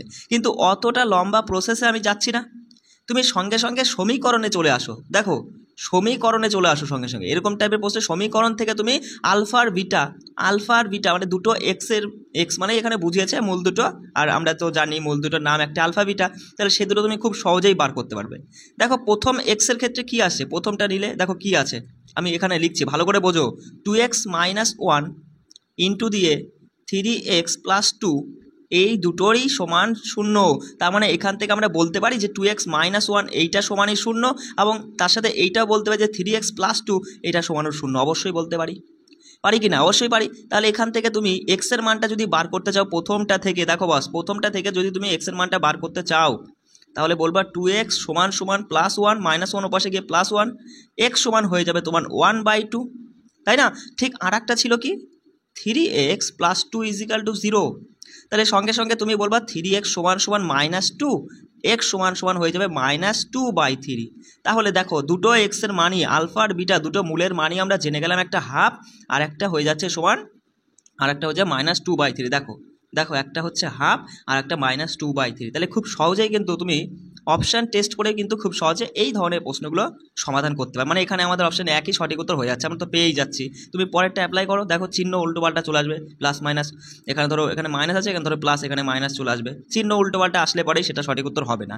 অথবা তুমি যদি মনে করো আমি যদি এই সমীকরণের যে সূত্রটা, এই যে সমীকরণ বানানোর নিয়ম এইটা বানিয়ে নিয়ে তারপর তাদেরকে ভাঙবো আমাদের এই, তাহলে কিন্তু সঠিক উত্তরটা চলে আসবে, কিন্তু সেটা লম্বা প্রসেস হয়ে যাবে।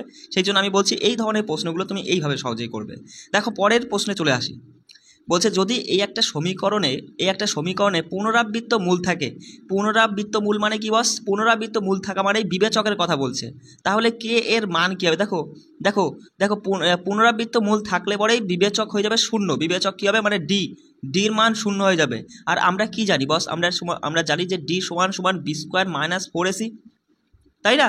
তাহলে তুমি সঙ্গে সঙ্গে বলবা ডি সমান যদি 0 হয়ে যায় তাহলে 0 সমানই তুমি বলবা যে 4 হচ্ছে সরি একটু দেখে নাও, যে b² - 4ac, তাহলে b² মানে বি কত এখানে সঙ্গে সঙ্গে বলবা কে, তাহলে কে এর স্কোয়ার -4 মানে হচ্ছে দাদা এখানে কিছু নেই মানে 1 আছে, তাই না?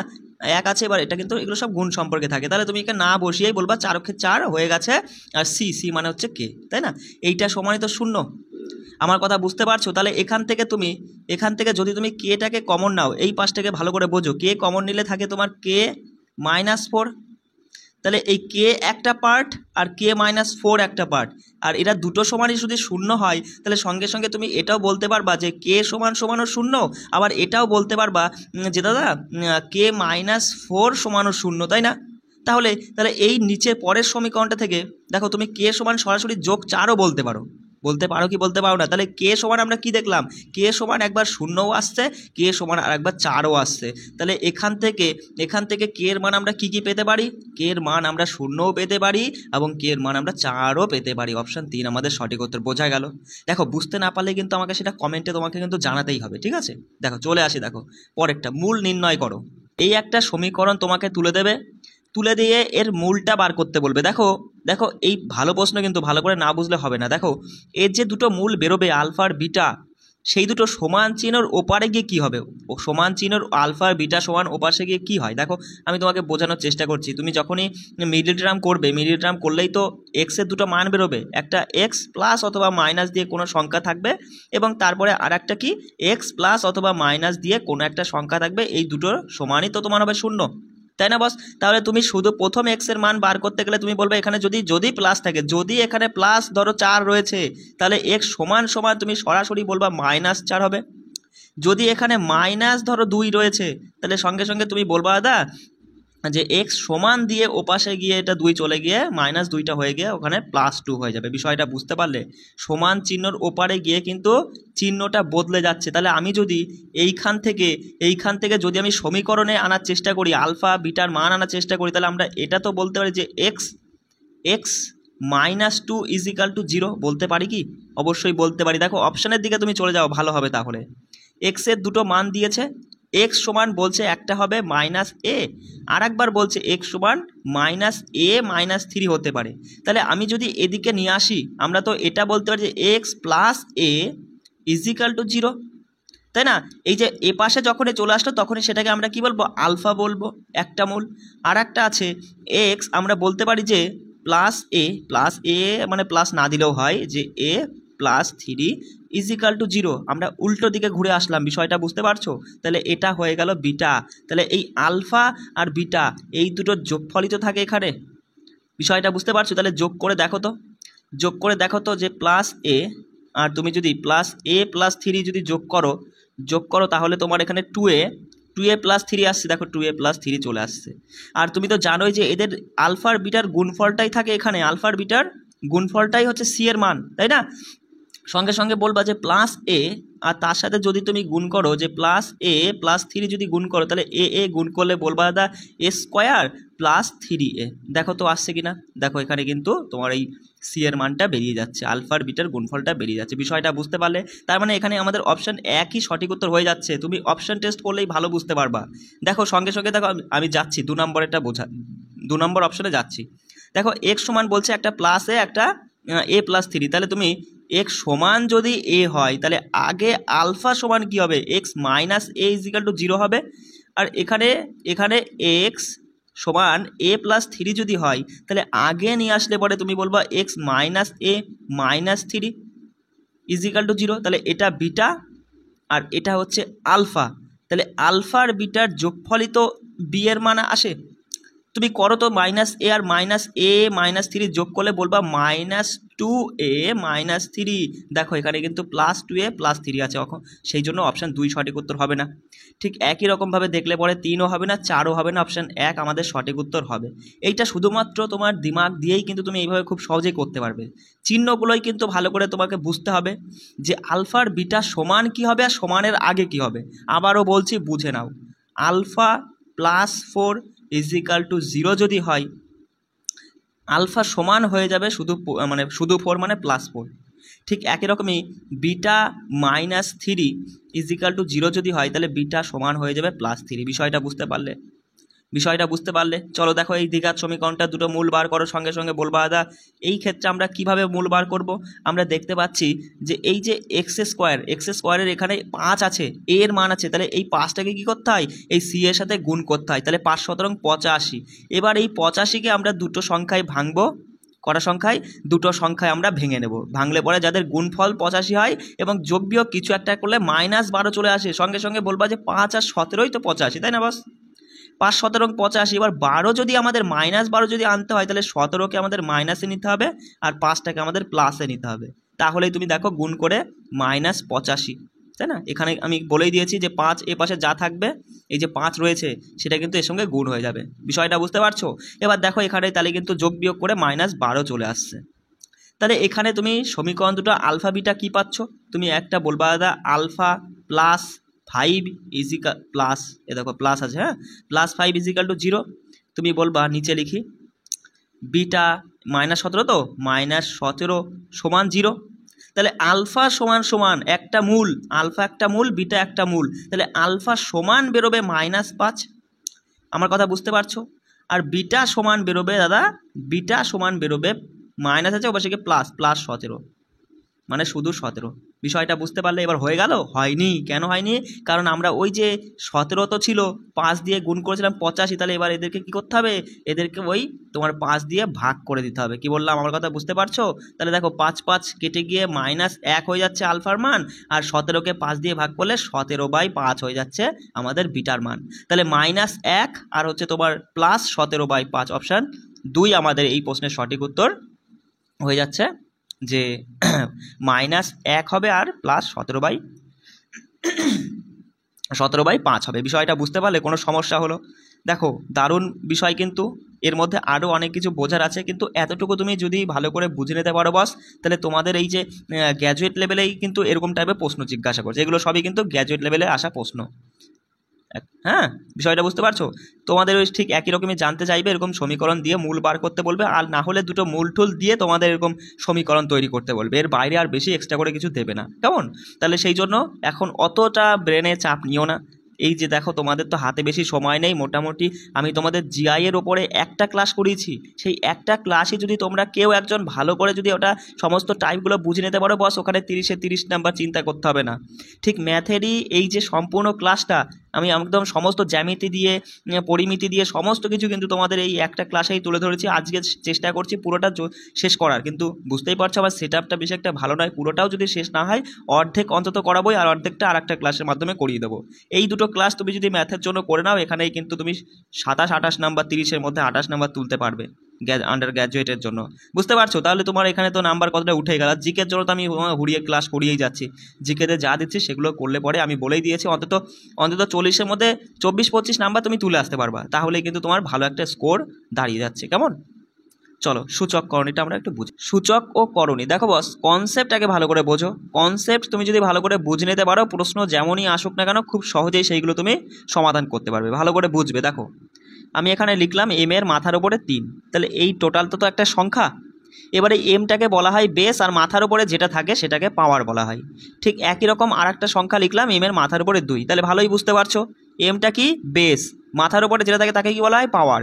এদের মাঝে আমি একটা গুণের সম্পর্ক দিয়ে দিলাম, তাহলে তুমি এখানে কি বলবে? তাহলে তুমি বলবে এই সংখ্যাটার বেস যা, এই সংখ্যাটার বেসও তাই, দুজনারই মানে দুটো সংখ্যার ক্ষেত্রে বেস কিন্তু সমান আছে, এবং তাদের মধ্যে যদি গুণের সম্পর্ক থাকে সরাসরি তুমি পাওয়ারে পাওয়ারে যোগ করে বসিয়ে দিতে পারো। 3 আর 2 যোগ করলে 5, মানে এইটুকু না যা এই শুধু এইটুকু কিন্তু একই জিনিস, বিষয়টা বোঝা গেল? চলে আসি পরের ক্ষেত্রে। দেখো এম এর পাওয়ারে আমি 3 লিখলাম, এখানেও এম এর পাওয়ারে আমি 2 লিখলাম, মাঝে ভাগের সম্পর্ক দিলাম। তাহলে এক্ষেত্রে তুমি কি বলতে পারো যে বেস তো সেম আছেই দাদা, বেস তো সেম আছে, এম আছে, মাঝে আছে ভাগের সম্পর্ক, তাহলে পাওয়ারে পাওয়ারে বিয়োগ হয়ে যাবে, তাহলে 3 থেকে 2 গেলে তুমি বলবা এম এর পাওয়ারে 1 হয়ে যাবে। বিষয়টা বুঝতে পারছো?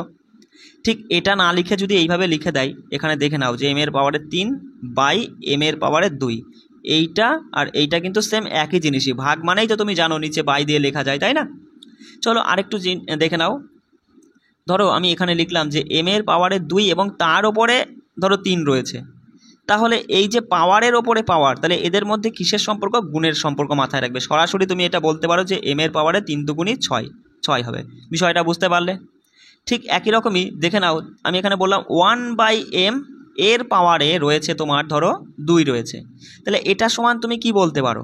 এটা সমান তুমি যদি 1/mকে শুধু উল্টে দিয়ে শুধু m করে দাও, মানে m মানেই তো m/1, তাহলে এটা যদি করতে চাও তাহলে পাওয়ারটা কি হবে? পাওয়ার যা ছিল সেটা যদি যোগে থাকে তাহলে সেটা মাইনাসে হয়ে যাবে, অথবা যদি এখানে -2 থাকতো তাহলে এখানে +2 হয়ে যেত, শুধু চিহ্নটা চেঞ্জ হয়ে যাবে। বিষয়টা বুঝতে পারছো?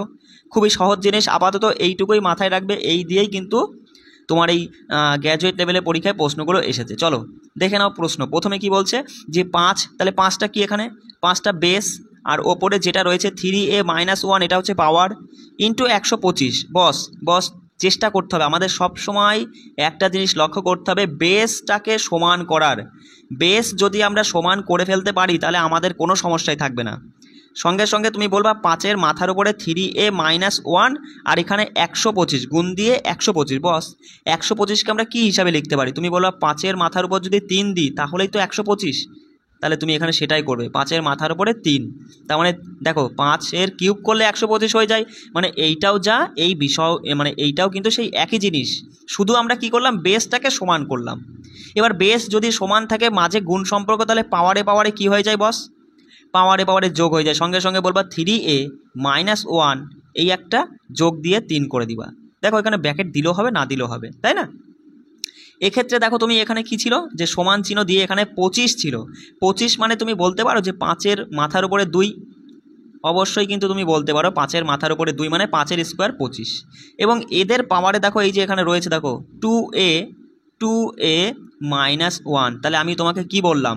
পাওয়ারের ওপরে যদি পাওয়ার থাকে, একটু আগে বলে দিলাম, তাহলে সেটা গুণ হয়ে যায়, তাহলে সঙ্গে সঙ্গে তুমি এখানে বলবা দেখো দেখো আমাদের বেস নিয়ে আর আমাদের দরকার নেই, আমাদের এর মান বার করতে দরকার, তাই তো বেস আমি ছেড়ে দিলাম, শুধু পাওয়ার নিয়ে আসলাম। এক্ষেত্রের পাওয়ারটা এখানে লিখলাম, এটার পাওয়ারটা এখানে লিখলাম, আর এই সংখ্যাটার পাওয়ারটা আমরা এখানে লিখবো। তাহলে তুমি বলবা 2 দিয়ে 2কে গুণ করলে 2 দুগুণি 4a, 2 দিয়ে আবার 1কে গুণ হবে, মাইনাস আছে 2 অক্ষে 2 হবে, তাই না? এইটা সমানই আমাদের সমাধান করলেই চলে আসবে সঠিক উত্তর। সঙ্গে সঙ্গে বলবা দাদা 3খানা এ, এখানে 4খানা এ, তাহলে এটাকে ওপাশে পাঠালে শুধু এ থাকছে, আর এখানে 3-এর থেকে 1 বাদ দিলে হয়ে যায় 2, আর এই -2টা যদি সমান চিহ্নর এই পাশে চলে আসে তাহলে +2 হয়ে যায়, অর্থাৎ এর মান 2 আর 2 যোগ করলে 4 আমাদের সঠিক উত্তর। বুঝতে পারলে কোনো সমস্যা?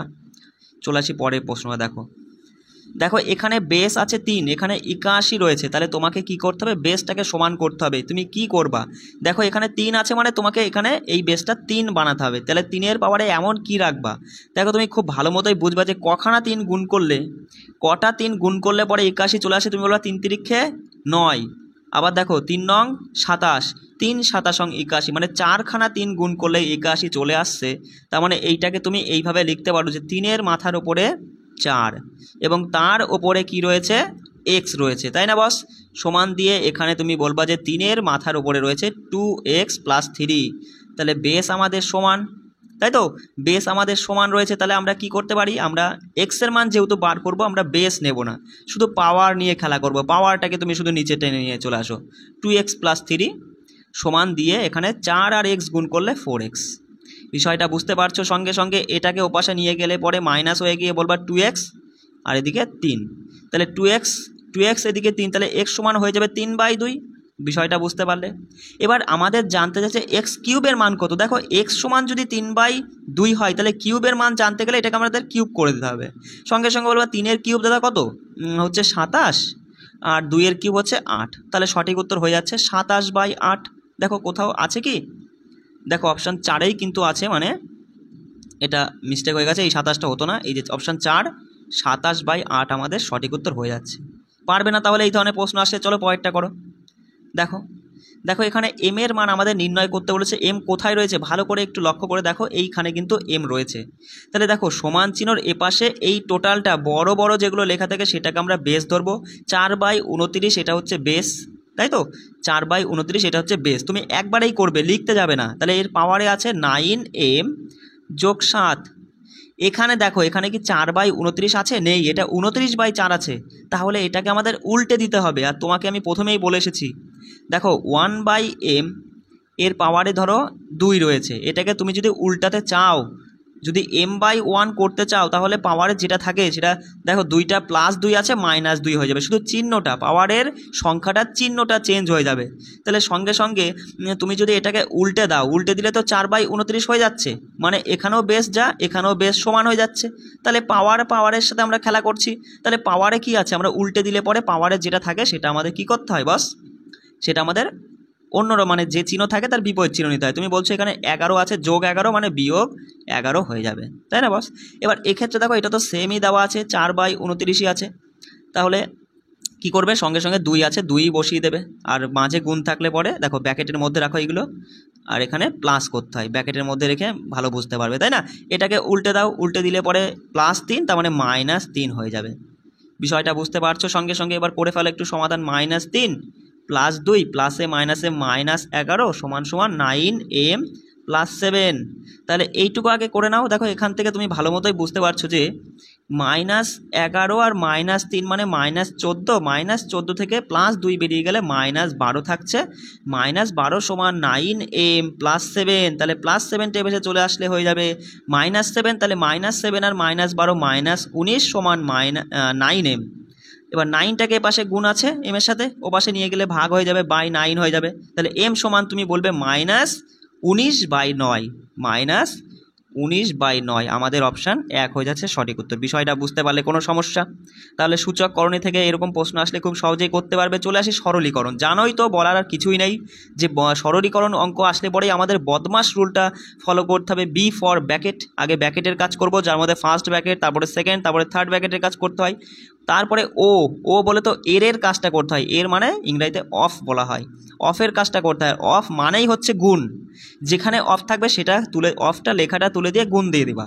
তারপরে ভাগের কাজ, তারপরে গুণ, তারপরে যোগ, তারপরে লাস্টে গিয়ে বিয়োগের কাজ করতে হয়। সিম্পল ব্যাপার। চলো একদম সহজ সরল প্রশ্ন আসছে, কিচ্ছু না, যেমন বলবে ঠিক সেরকমই তুমি কাজ করতে করতে যাবে। দেখো এখানে তাহলে এই প্রশ্নটা করো, খুব সহজেই তুমি করতে পারবে। তুমি বলবে দাদা আমরা এখানে দেখতে পাচ্ছি যে আগে ব্র্যাকেটের কাজটা করব, যেখানে দেখতে পাচ্ছি -2 আর -3, তার মানে -5, 8-এর থেকে যদি -5 বেরিয়ে যায় +3 থাকে।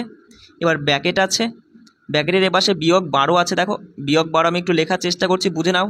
তাহলে তুমি সঙ্গে সঙ্গে বলবা যে দাদা 12 থেকে 3 বেরিয়ে গেলে 9, মানে এইটুকু কাজ করে আমরা +9 পেলাম। তার আগে আছে -28, সঙ্গে সঙ্গে বলবা 28 থেকে যদি 9 বেরিয়ে যায় থাকে 19, তাই না? এবং তার আগে রয়েছে দেখো এখানে কি রয়েছে, মাইনাস চিহ্ন রয়েছে, মাইনাস দিলে এখানে 34 লিখলে, 34 থেকে যদি 19 তুমি বাদ দিয়ে দাও তাহলে আমাদের সঠিক উত্তর 15 হয়ে যাচ্ছে। বিষয়টা বুঝতে পারলে কিচ্ছু না, খুব সহজেই করতে পারবে। করো এটা। দেখো এই যে মাথার উপরে দাগ রয়েছে না, তার মানে এইটুকুর কাজ তোমাকে আগে করতে বলছে। দেখো তুমি এখানে বলবা যে -3 আর -4 হচ্ছে -7, 10-এর থেকে 7 বেরিয়ে গেলে 3 হয়ে যাচ্ছে। এবার এদিকে থাকছে মাইনাস চিহ্ন, এই যে মাইনাস চিহ্নটা, তারপরে 6 -25, সঙ্গে সঙ্গে তুমি বলবা দাদা 25 থেকে যদি আমাদের 6 বাদ দিতে হয় তাহলে আমাদের থাকছে 19, এবং 19 থেকে যদি 3 বেরিয়ে যায় তাহলে আমাদের থাকছে 16। সেটা কি থাকছে? 16 থাকছে। বিষয়টা বুঝতে পারলে? মানে এই টোটালটা কাজ করে আমরা কি পেলাম? 16 পেলাম। মাথায় রাখবে, এইটুকু না কাজ করে আমরা 16 পেয়েছি। এবার তো তুমি তো জানোই যে ব্র্যাকেটের পরেই আমাদের অফ মানে এর কাজটা করতে হয়। এর মানে হচ্ছে গুণ, যেখানে 5 রয়েছে এবং তার আগে বিয়োগ রয়েছে। ঠিক আছে, থাক, অসুবিধা নেই। তাহলে তুমি আগে কি করবা? 5 × 80, 80-র আগে বিয়োগ আছে, তার মানে এই টোটালটা এতটা পর্যন্ত কাজ আমাদের হয়ে গেল। এবার দেখো ভাগের কাজটা আগে করতে হয়। তুমি সঙ্গে সঙ্গে 7 দিয়ে 35-কে ভাগ করে 5 এবং 5-এর সাথে 3 গুণ করলে 3×5 = 15 হয়ে যাচ্ছে আগে। আর এই দিকে রয়েছে দাদা, হ্যাঁ 3×5 = 15 হয়ে যাচ্ছে, এবং এই দিকে আমাদের রয়েছে যোগ দিয়ে 82, তাই না? খুব ভালো মতোই তুমি বলতে পারবা যে +82 থেকে যদি -80 চলে যায় তাহলে +2 থাকছে, আর এদিকে 15 রয়েছে, 15-র আগে কিছু নেই মানে যোগ। তাহলে তুমি খুব ভালো মতোই বলতে পারছো যে এখানে 17 হয়ে যাচ্ছে আমাদের সঠিক উত্তর, অপশান এ। বোঝা গেল? কোনো সমস্যা? চলে আসি, দেখো পরেরটা করে নাও। সঙ্গে সঙ্গে বলবা আগে এর মধ্যে কার কাজটা তুমি আগে করবা? সঙ্গে সঙ্গে এর আগে। তো তুমি জানোই ব্র্যাকেটের পরে এর কাজ করতে হয়, তাই না? তাহলে 5 কেটে গিয়ে থাকলো শুধু 3, আর এদিকে হচ্ছে 4×5 = 20 আর 4 = 24, 24/5 ভাগ 3, মানে তুমি এটাকে গুণ দিয়ে 1/3 করে দিবা। বিষয়টা বুঝতে পারছো? এই 3টাকে আমরা কি করলাম? 5 তো কেটে বেরিয়েই গেল, শুধু থাকলো 3/1, মানে ভাগ আছে, ভাগটাকে গুণ করলে পরেই পরেরটা উল্টে যায়, 1/3 করলাম। এবার এটাকে কাটলে 8 হচ্ছে 8/3, সরি নিচে 5 আছে, হ্যাঁ 3 নয়, 8/5, মানে এই টোটালটা কাজ আমাদের হয়ে গেল। আর এই টোটালটা করে আমরা কি পেলাম? 8/5 পেলাম। চলো এবার দেখো, এরপরে কি চিহ্ন? যোগ চিহ্ন। যোগ চিহ্ন বসালে এবার আমাদের গুণের কাজটাকে করতে হবে, তাই না? সঙ্গে সঙ্গে বলবা 3×4 = 12 আর 5×10 = 50, লিখে দাও এখানে 12 50। তারপরে যা আছে বিয়োগ দিয়ে 1/5। সঙ্গে সঙ্গে তুমি যদি এদের লসাগু করো বলবা দাদা 50 হচ্ছে, দেখো এটাকে 50 বানাতে গেলে 10 দিয়ে গুণ, এটাকেও 50 বানাতে গেলে 10 দিয়ে গুণ, অর্থাৎ তুমি এখানে বলবা দাদা ওপরে কী হবে? 80, এখানে লিখছে একটু কষ্ট করে বুঝে নাও, 80 + 12 - 10, তার মানে 12 থেকে 10 বেরিয়ে গেলে 2, 80 আর 2 করলে 82, 82/50। বিষয়টা বুঝতে পারছো? কী করলাম? 82/50, 2 দিয়ে কাটলে পরে 41/25। দেখো খুব ভালো মতোই তুমি বলতে পারবে। তাহলে 41-কে যদি আমরা ভাগ করি বলবা 25 অক্ষে 25 আর হচ্ছে থাকছে 16, তার মানে 1×16/25 আমাদের সঠিক উত্তর, অপশান 3। দেখো এটা মাইনাস নয় কিন্তু, ঠিক আছে? মানে পূর্ণটা ওইভাবে ওঠেনি বলে আমি এটা মানে এইভাবেই লিখেছি, এটা 1×16/25, অপশান 3 আমাদের সঠিক উত্তর। বিষয়টা বুঝতে পারলে তাহলে সরলীকরণের অঙ্ক, সূচকের অঙ্ক আশা করি কোনো সমস্যা রইল না। চলে আসি এবার অনুপাত সমানুপাত। দেখো আচ্ছা, অনুপাত সমানুপাতের মধ্যে অনুপাত যে কিভাবে বার করতে হয় সেটা তুমি বেশ ভালো মতোই জানো। ধরো আমি তোমাকে বলে দিলাম যে A/B = 2:3, আর এদিকে বললাম B/C = 3:4। তোমাকে বললাম যে হচ্ছে বস যে A/B/C এর মান কত? সঙ্গে সঙ্গে তুমি তো ভালো মতোই বলতে পারবা যে 2 আর 3 গুণ করে 3 × 2 = 6, আর এদিকে B এর মান 3, এখানে B এর মান 3, 3×3 = 9, আর এখানে C এর মান 4, আর এখান থেকে C এর মানটা নেব, B নেব। তাহলে 3×4 = 12, এদেরকে রেশিও করলেই ABC সমান বেরিয়ে যাবে 2, 3 4। বিষয়টা বুঝতে পারলে? এবার অনুপাত তো বার করা তুমি তো জানোই। এবার দেখো সমানুপাত কি করে বার করতে হয়। দেখো সমানুপাতের জন্য মাথায় রাখবে আমরা কি জানি যে প্রথম প্রথম প্রথম বাই দ্বিতীয় সমান সমান তৃতীয়, তৃতীয় বাই চতুর্থ। ঠিক আছে, এর উপরেই কিন্তু পুরোটা নির্ভর করছে মধ্য সমানুপাতি বা গড় সমানুপাতি কীভাবে বার করতে হয়, তৃতীয় সমানুপাতি কীভাবে বার করতে হয়, চতুর্থ সমানুপাতি কীভাবে বার করতে হয়। দেখো দেখো এটা অনেকে তোমরা ভালো মতো বুঝতে পারো না, সেই জন্য আমি তোমাকে শর্টকাট বলে দিচ্ছি, মাথায় রাখবে, ভালো করে খাতায় নোট করে নাও দরকার হয়। যদি কখনো গড় বা মধ্য সমানুপাত বার করতে বলে কি করবে, root over a into B করে দেবে। কি বললাম? Root over a into B করে দেবে। আর কথা হচ্ছে দাদা এ কোনটার বি কোনটা? আমি তোমাকে বললাম যে 2 আর 4-এর মধ্য সমানুপাতি বা গড় সমানুপাতি বার করো। তাহলে এ কোনটা? সবার প্রথমটা হয়ে যাবে এ, মানে 2 হয়ে যাবে এ, আর 4 হয়ে যাবে বি। বিষয়টা বোঝা গেল?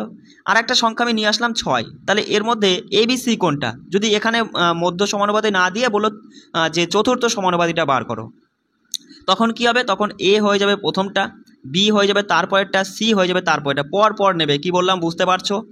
এবার খাতায় তুমি নোট ডাউন করে নাও যে গড় বা মধ্য সমানুপাতি জানতে চাইলে root over a into B করে দেবো। বোঝা গেল? যদি তৃতীয় সমানুপাত জানতে চাই তাহলে আমরা কি করব? সেক্ষেত্রে বি স্কোয়ার বাই এ করবো। কি করব? বি স্কোয়ার বাই এ করবো, মাথায় থাকবে। যদি চতুর্থ সমানুপাতি জানতে চাই তাহলে কি করবে? বিসি বাই এ করবে, বিসি বাই এ।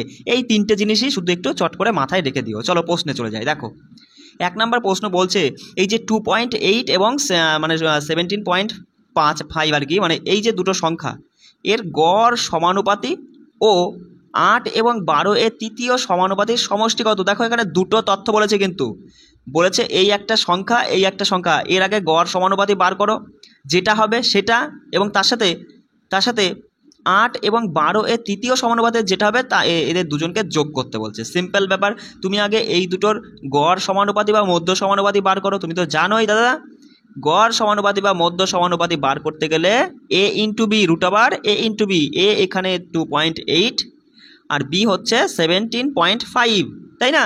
এবার শুধু এদেরকে একটু কাটাকাটি করবা, কিছুই না। দশমিক তুললে নিচে 0, 5 দিয়ে কাটলে 2, 5 দিয়ে কাটলে হচ্ছে 3 5 15, 5 5 25, তাই না বস?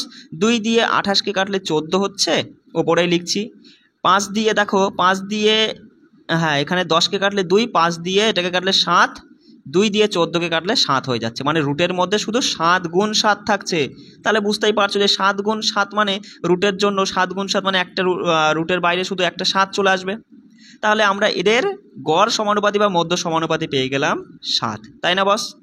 এবার দেখো 8 এবং 12 এর তৃতীয় সমানুপাতি বার করতে বলেছে। তুমি তো জানোই তৃতীয় সমানুপাতি বার করতে গেলে বি স্কোয়ার বাই এ করতে হয়।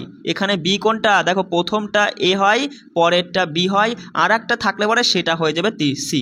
বিষয়টা বুঝতে পারলে? তাহলে সঙ্গে সঙ্গে এখানে বলবা বি 12 স্কোয়ার করলে 144। দাদা 144কে 8 দিয়ে যদি আমরা ঝেড়ে দিই কত হবে বলো?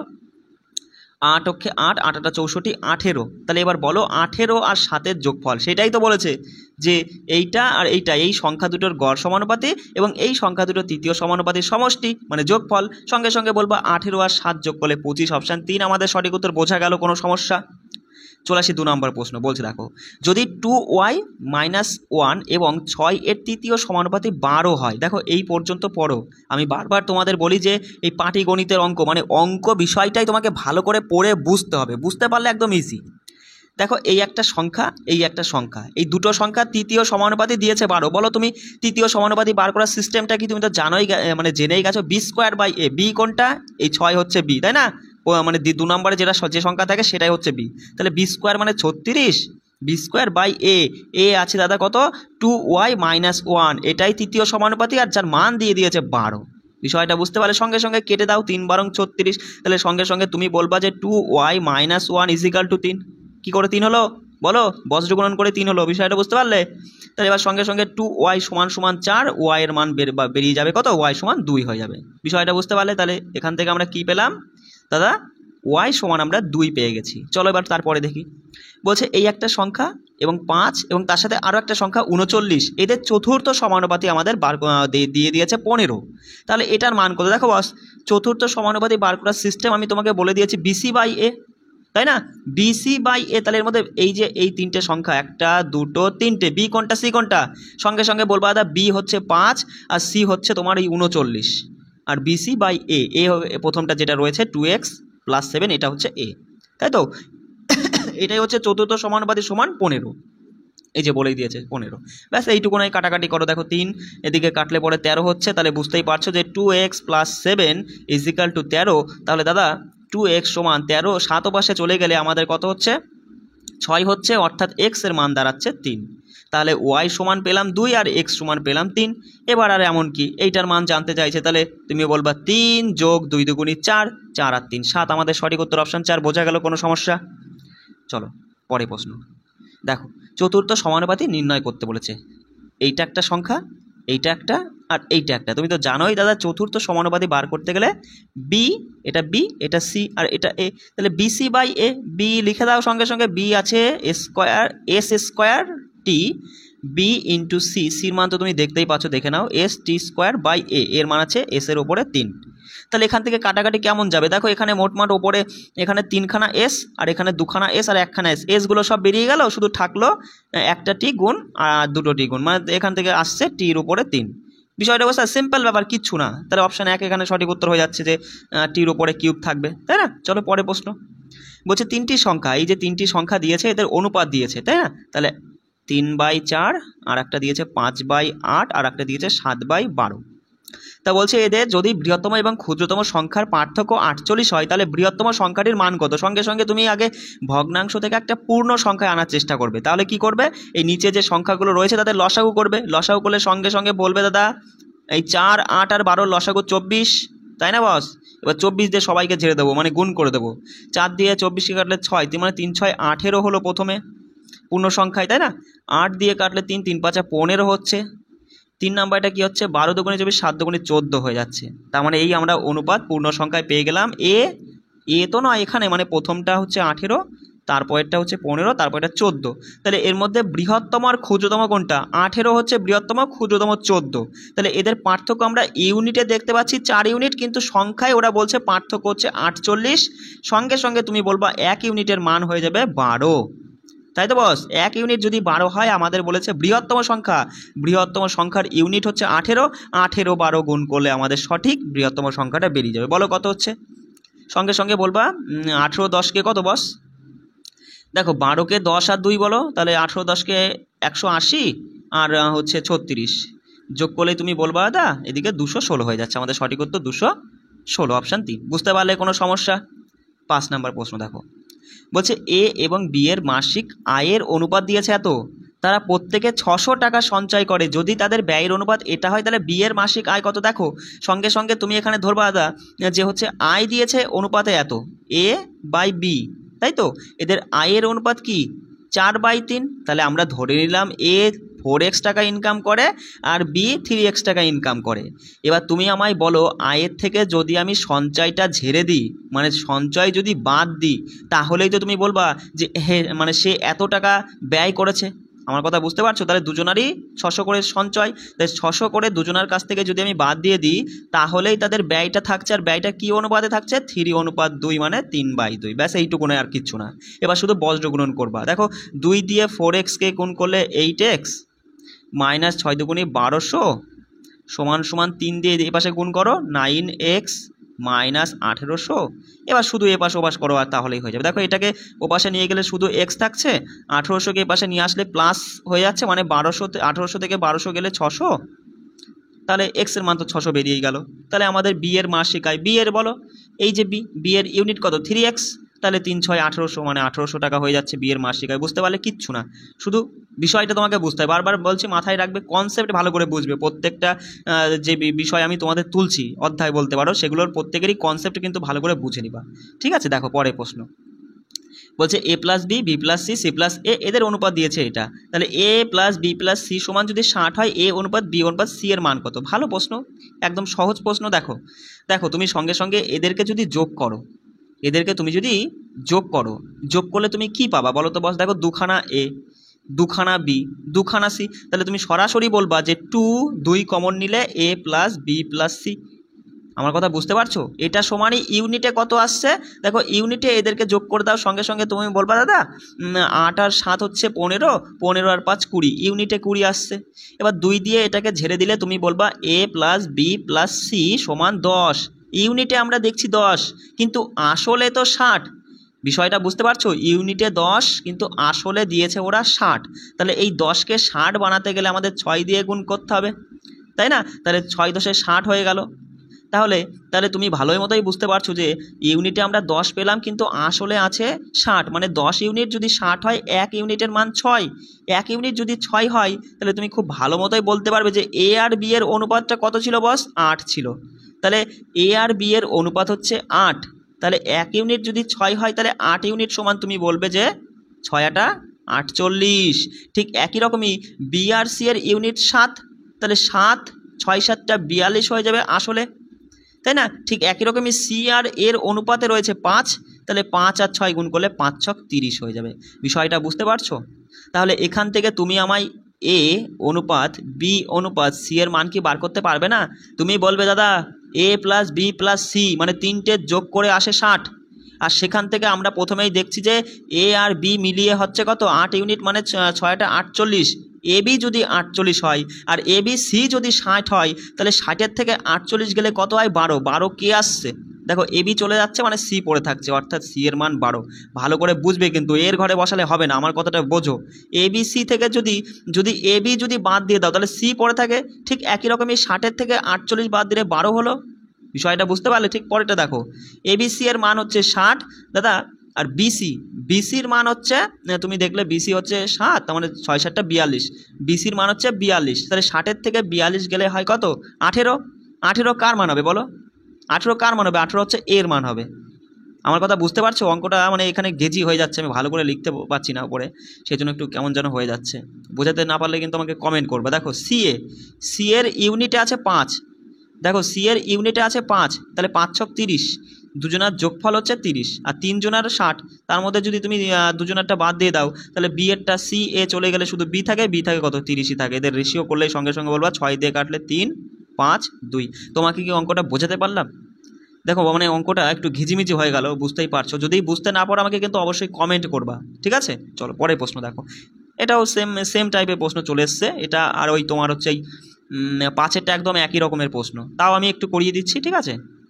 সঙ্গে সঙ্গে বলবা এ আর বি দাদা এদের অনুপাত দিয়েছে কত? 5 আর 8, তাহলে আমরা এক্স ধরে নেব, তাই না?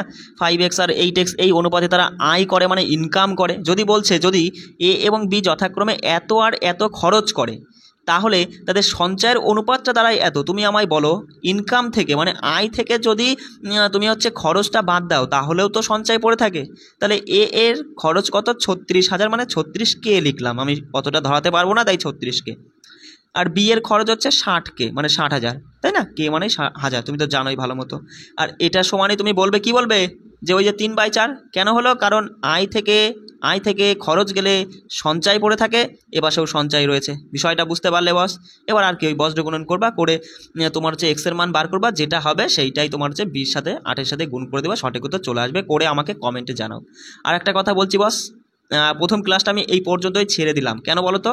কারণ তোমাদের হচ্ছে দেখো মানে তুমি তো বুঝতে পারছো আমার সেট আপটা অত একটা ভালো নয়, আর একবারে এত বড় ক্লাস আমি টানতে পারি না, সেই জন্য তোমাদের হচ্ছে আমি আর দুটো পার্টের মাধ্যমে করিয়ে দেবো। আজকেই দেখি আর একটা পার্ট এনে দেবো, ঠিক আছে? আমি খুব তাড়াতাড়ি তোমাদের করিয়ে দেবো, ঠিক আছে? অসুবিধা নেই, তোমরা বুঝে দেখো আমি তো ঝটপট করে তাড়াতাড়ি মানে করে বেরিয়ে যেতে পারি, 1 ঘন্টার মধ্যে পুরোটা শেষ করে দিয়ে চলে যেতে পারি, কিন্তু তাতে তোমাদের কিন্তু কোনো লাভ নেই। কারণ তোমরা যারা অঙ্কে দুর্বল, আমি কিন্তু তাদের কথা বলছি, যারা অঙ্কে পারো তাদের কাছে এসব অঙ্ক কিছুই না। আমি শুধু তাদের চিন্তাই করছি যারা তোমরা আমার কাছে পড়ছো, তোমরা অঙ্কে দুর্বল। অঙ্কে তোমাদের এই মুহূর্তে 30-এর মধ্যে মোটামুটি যাই হোক 25টা নাম্বার তোমাদের তুলতেই হবে। সেই চিন্তাভাবনা যদি তোমরা করে থাকো তাহলে একটু সময় নিয়ে এই 2-3টে ক্লাস হচ্ছে ম্যাথের, সম্পূর্ণ ক্লাসগুলো কনসেপ্টগুলো ভালো করে বুঝে এগুলো নিজেরা প্র্যাকটিস করে নিও, কেমন? সবাই ভালো করে পড়বে। আমি আর মানে আজকেই আরও একটা পার্ট নিয়ে আসবো, মোটামুটি আর 2টো পার্টের মধ্যে আমি পুরোটা শেষ করে দেবো, ঠিক আছে? রাখছি, জয় হিন্দ।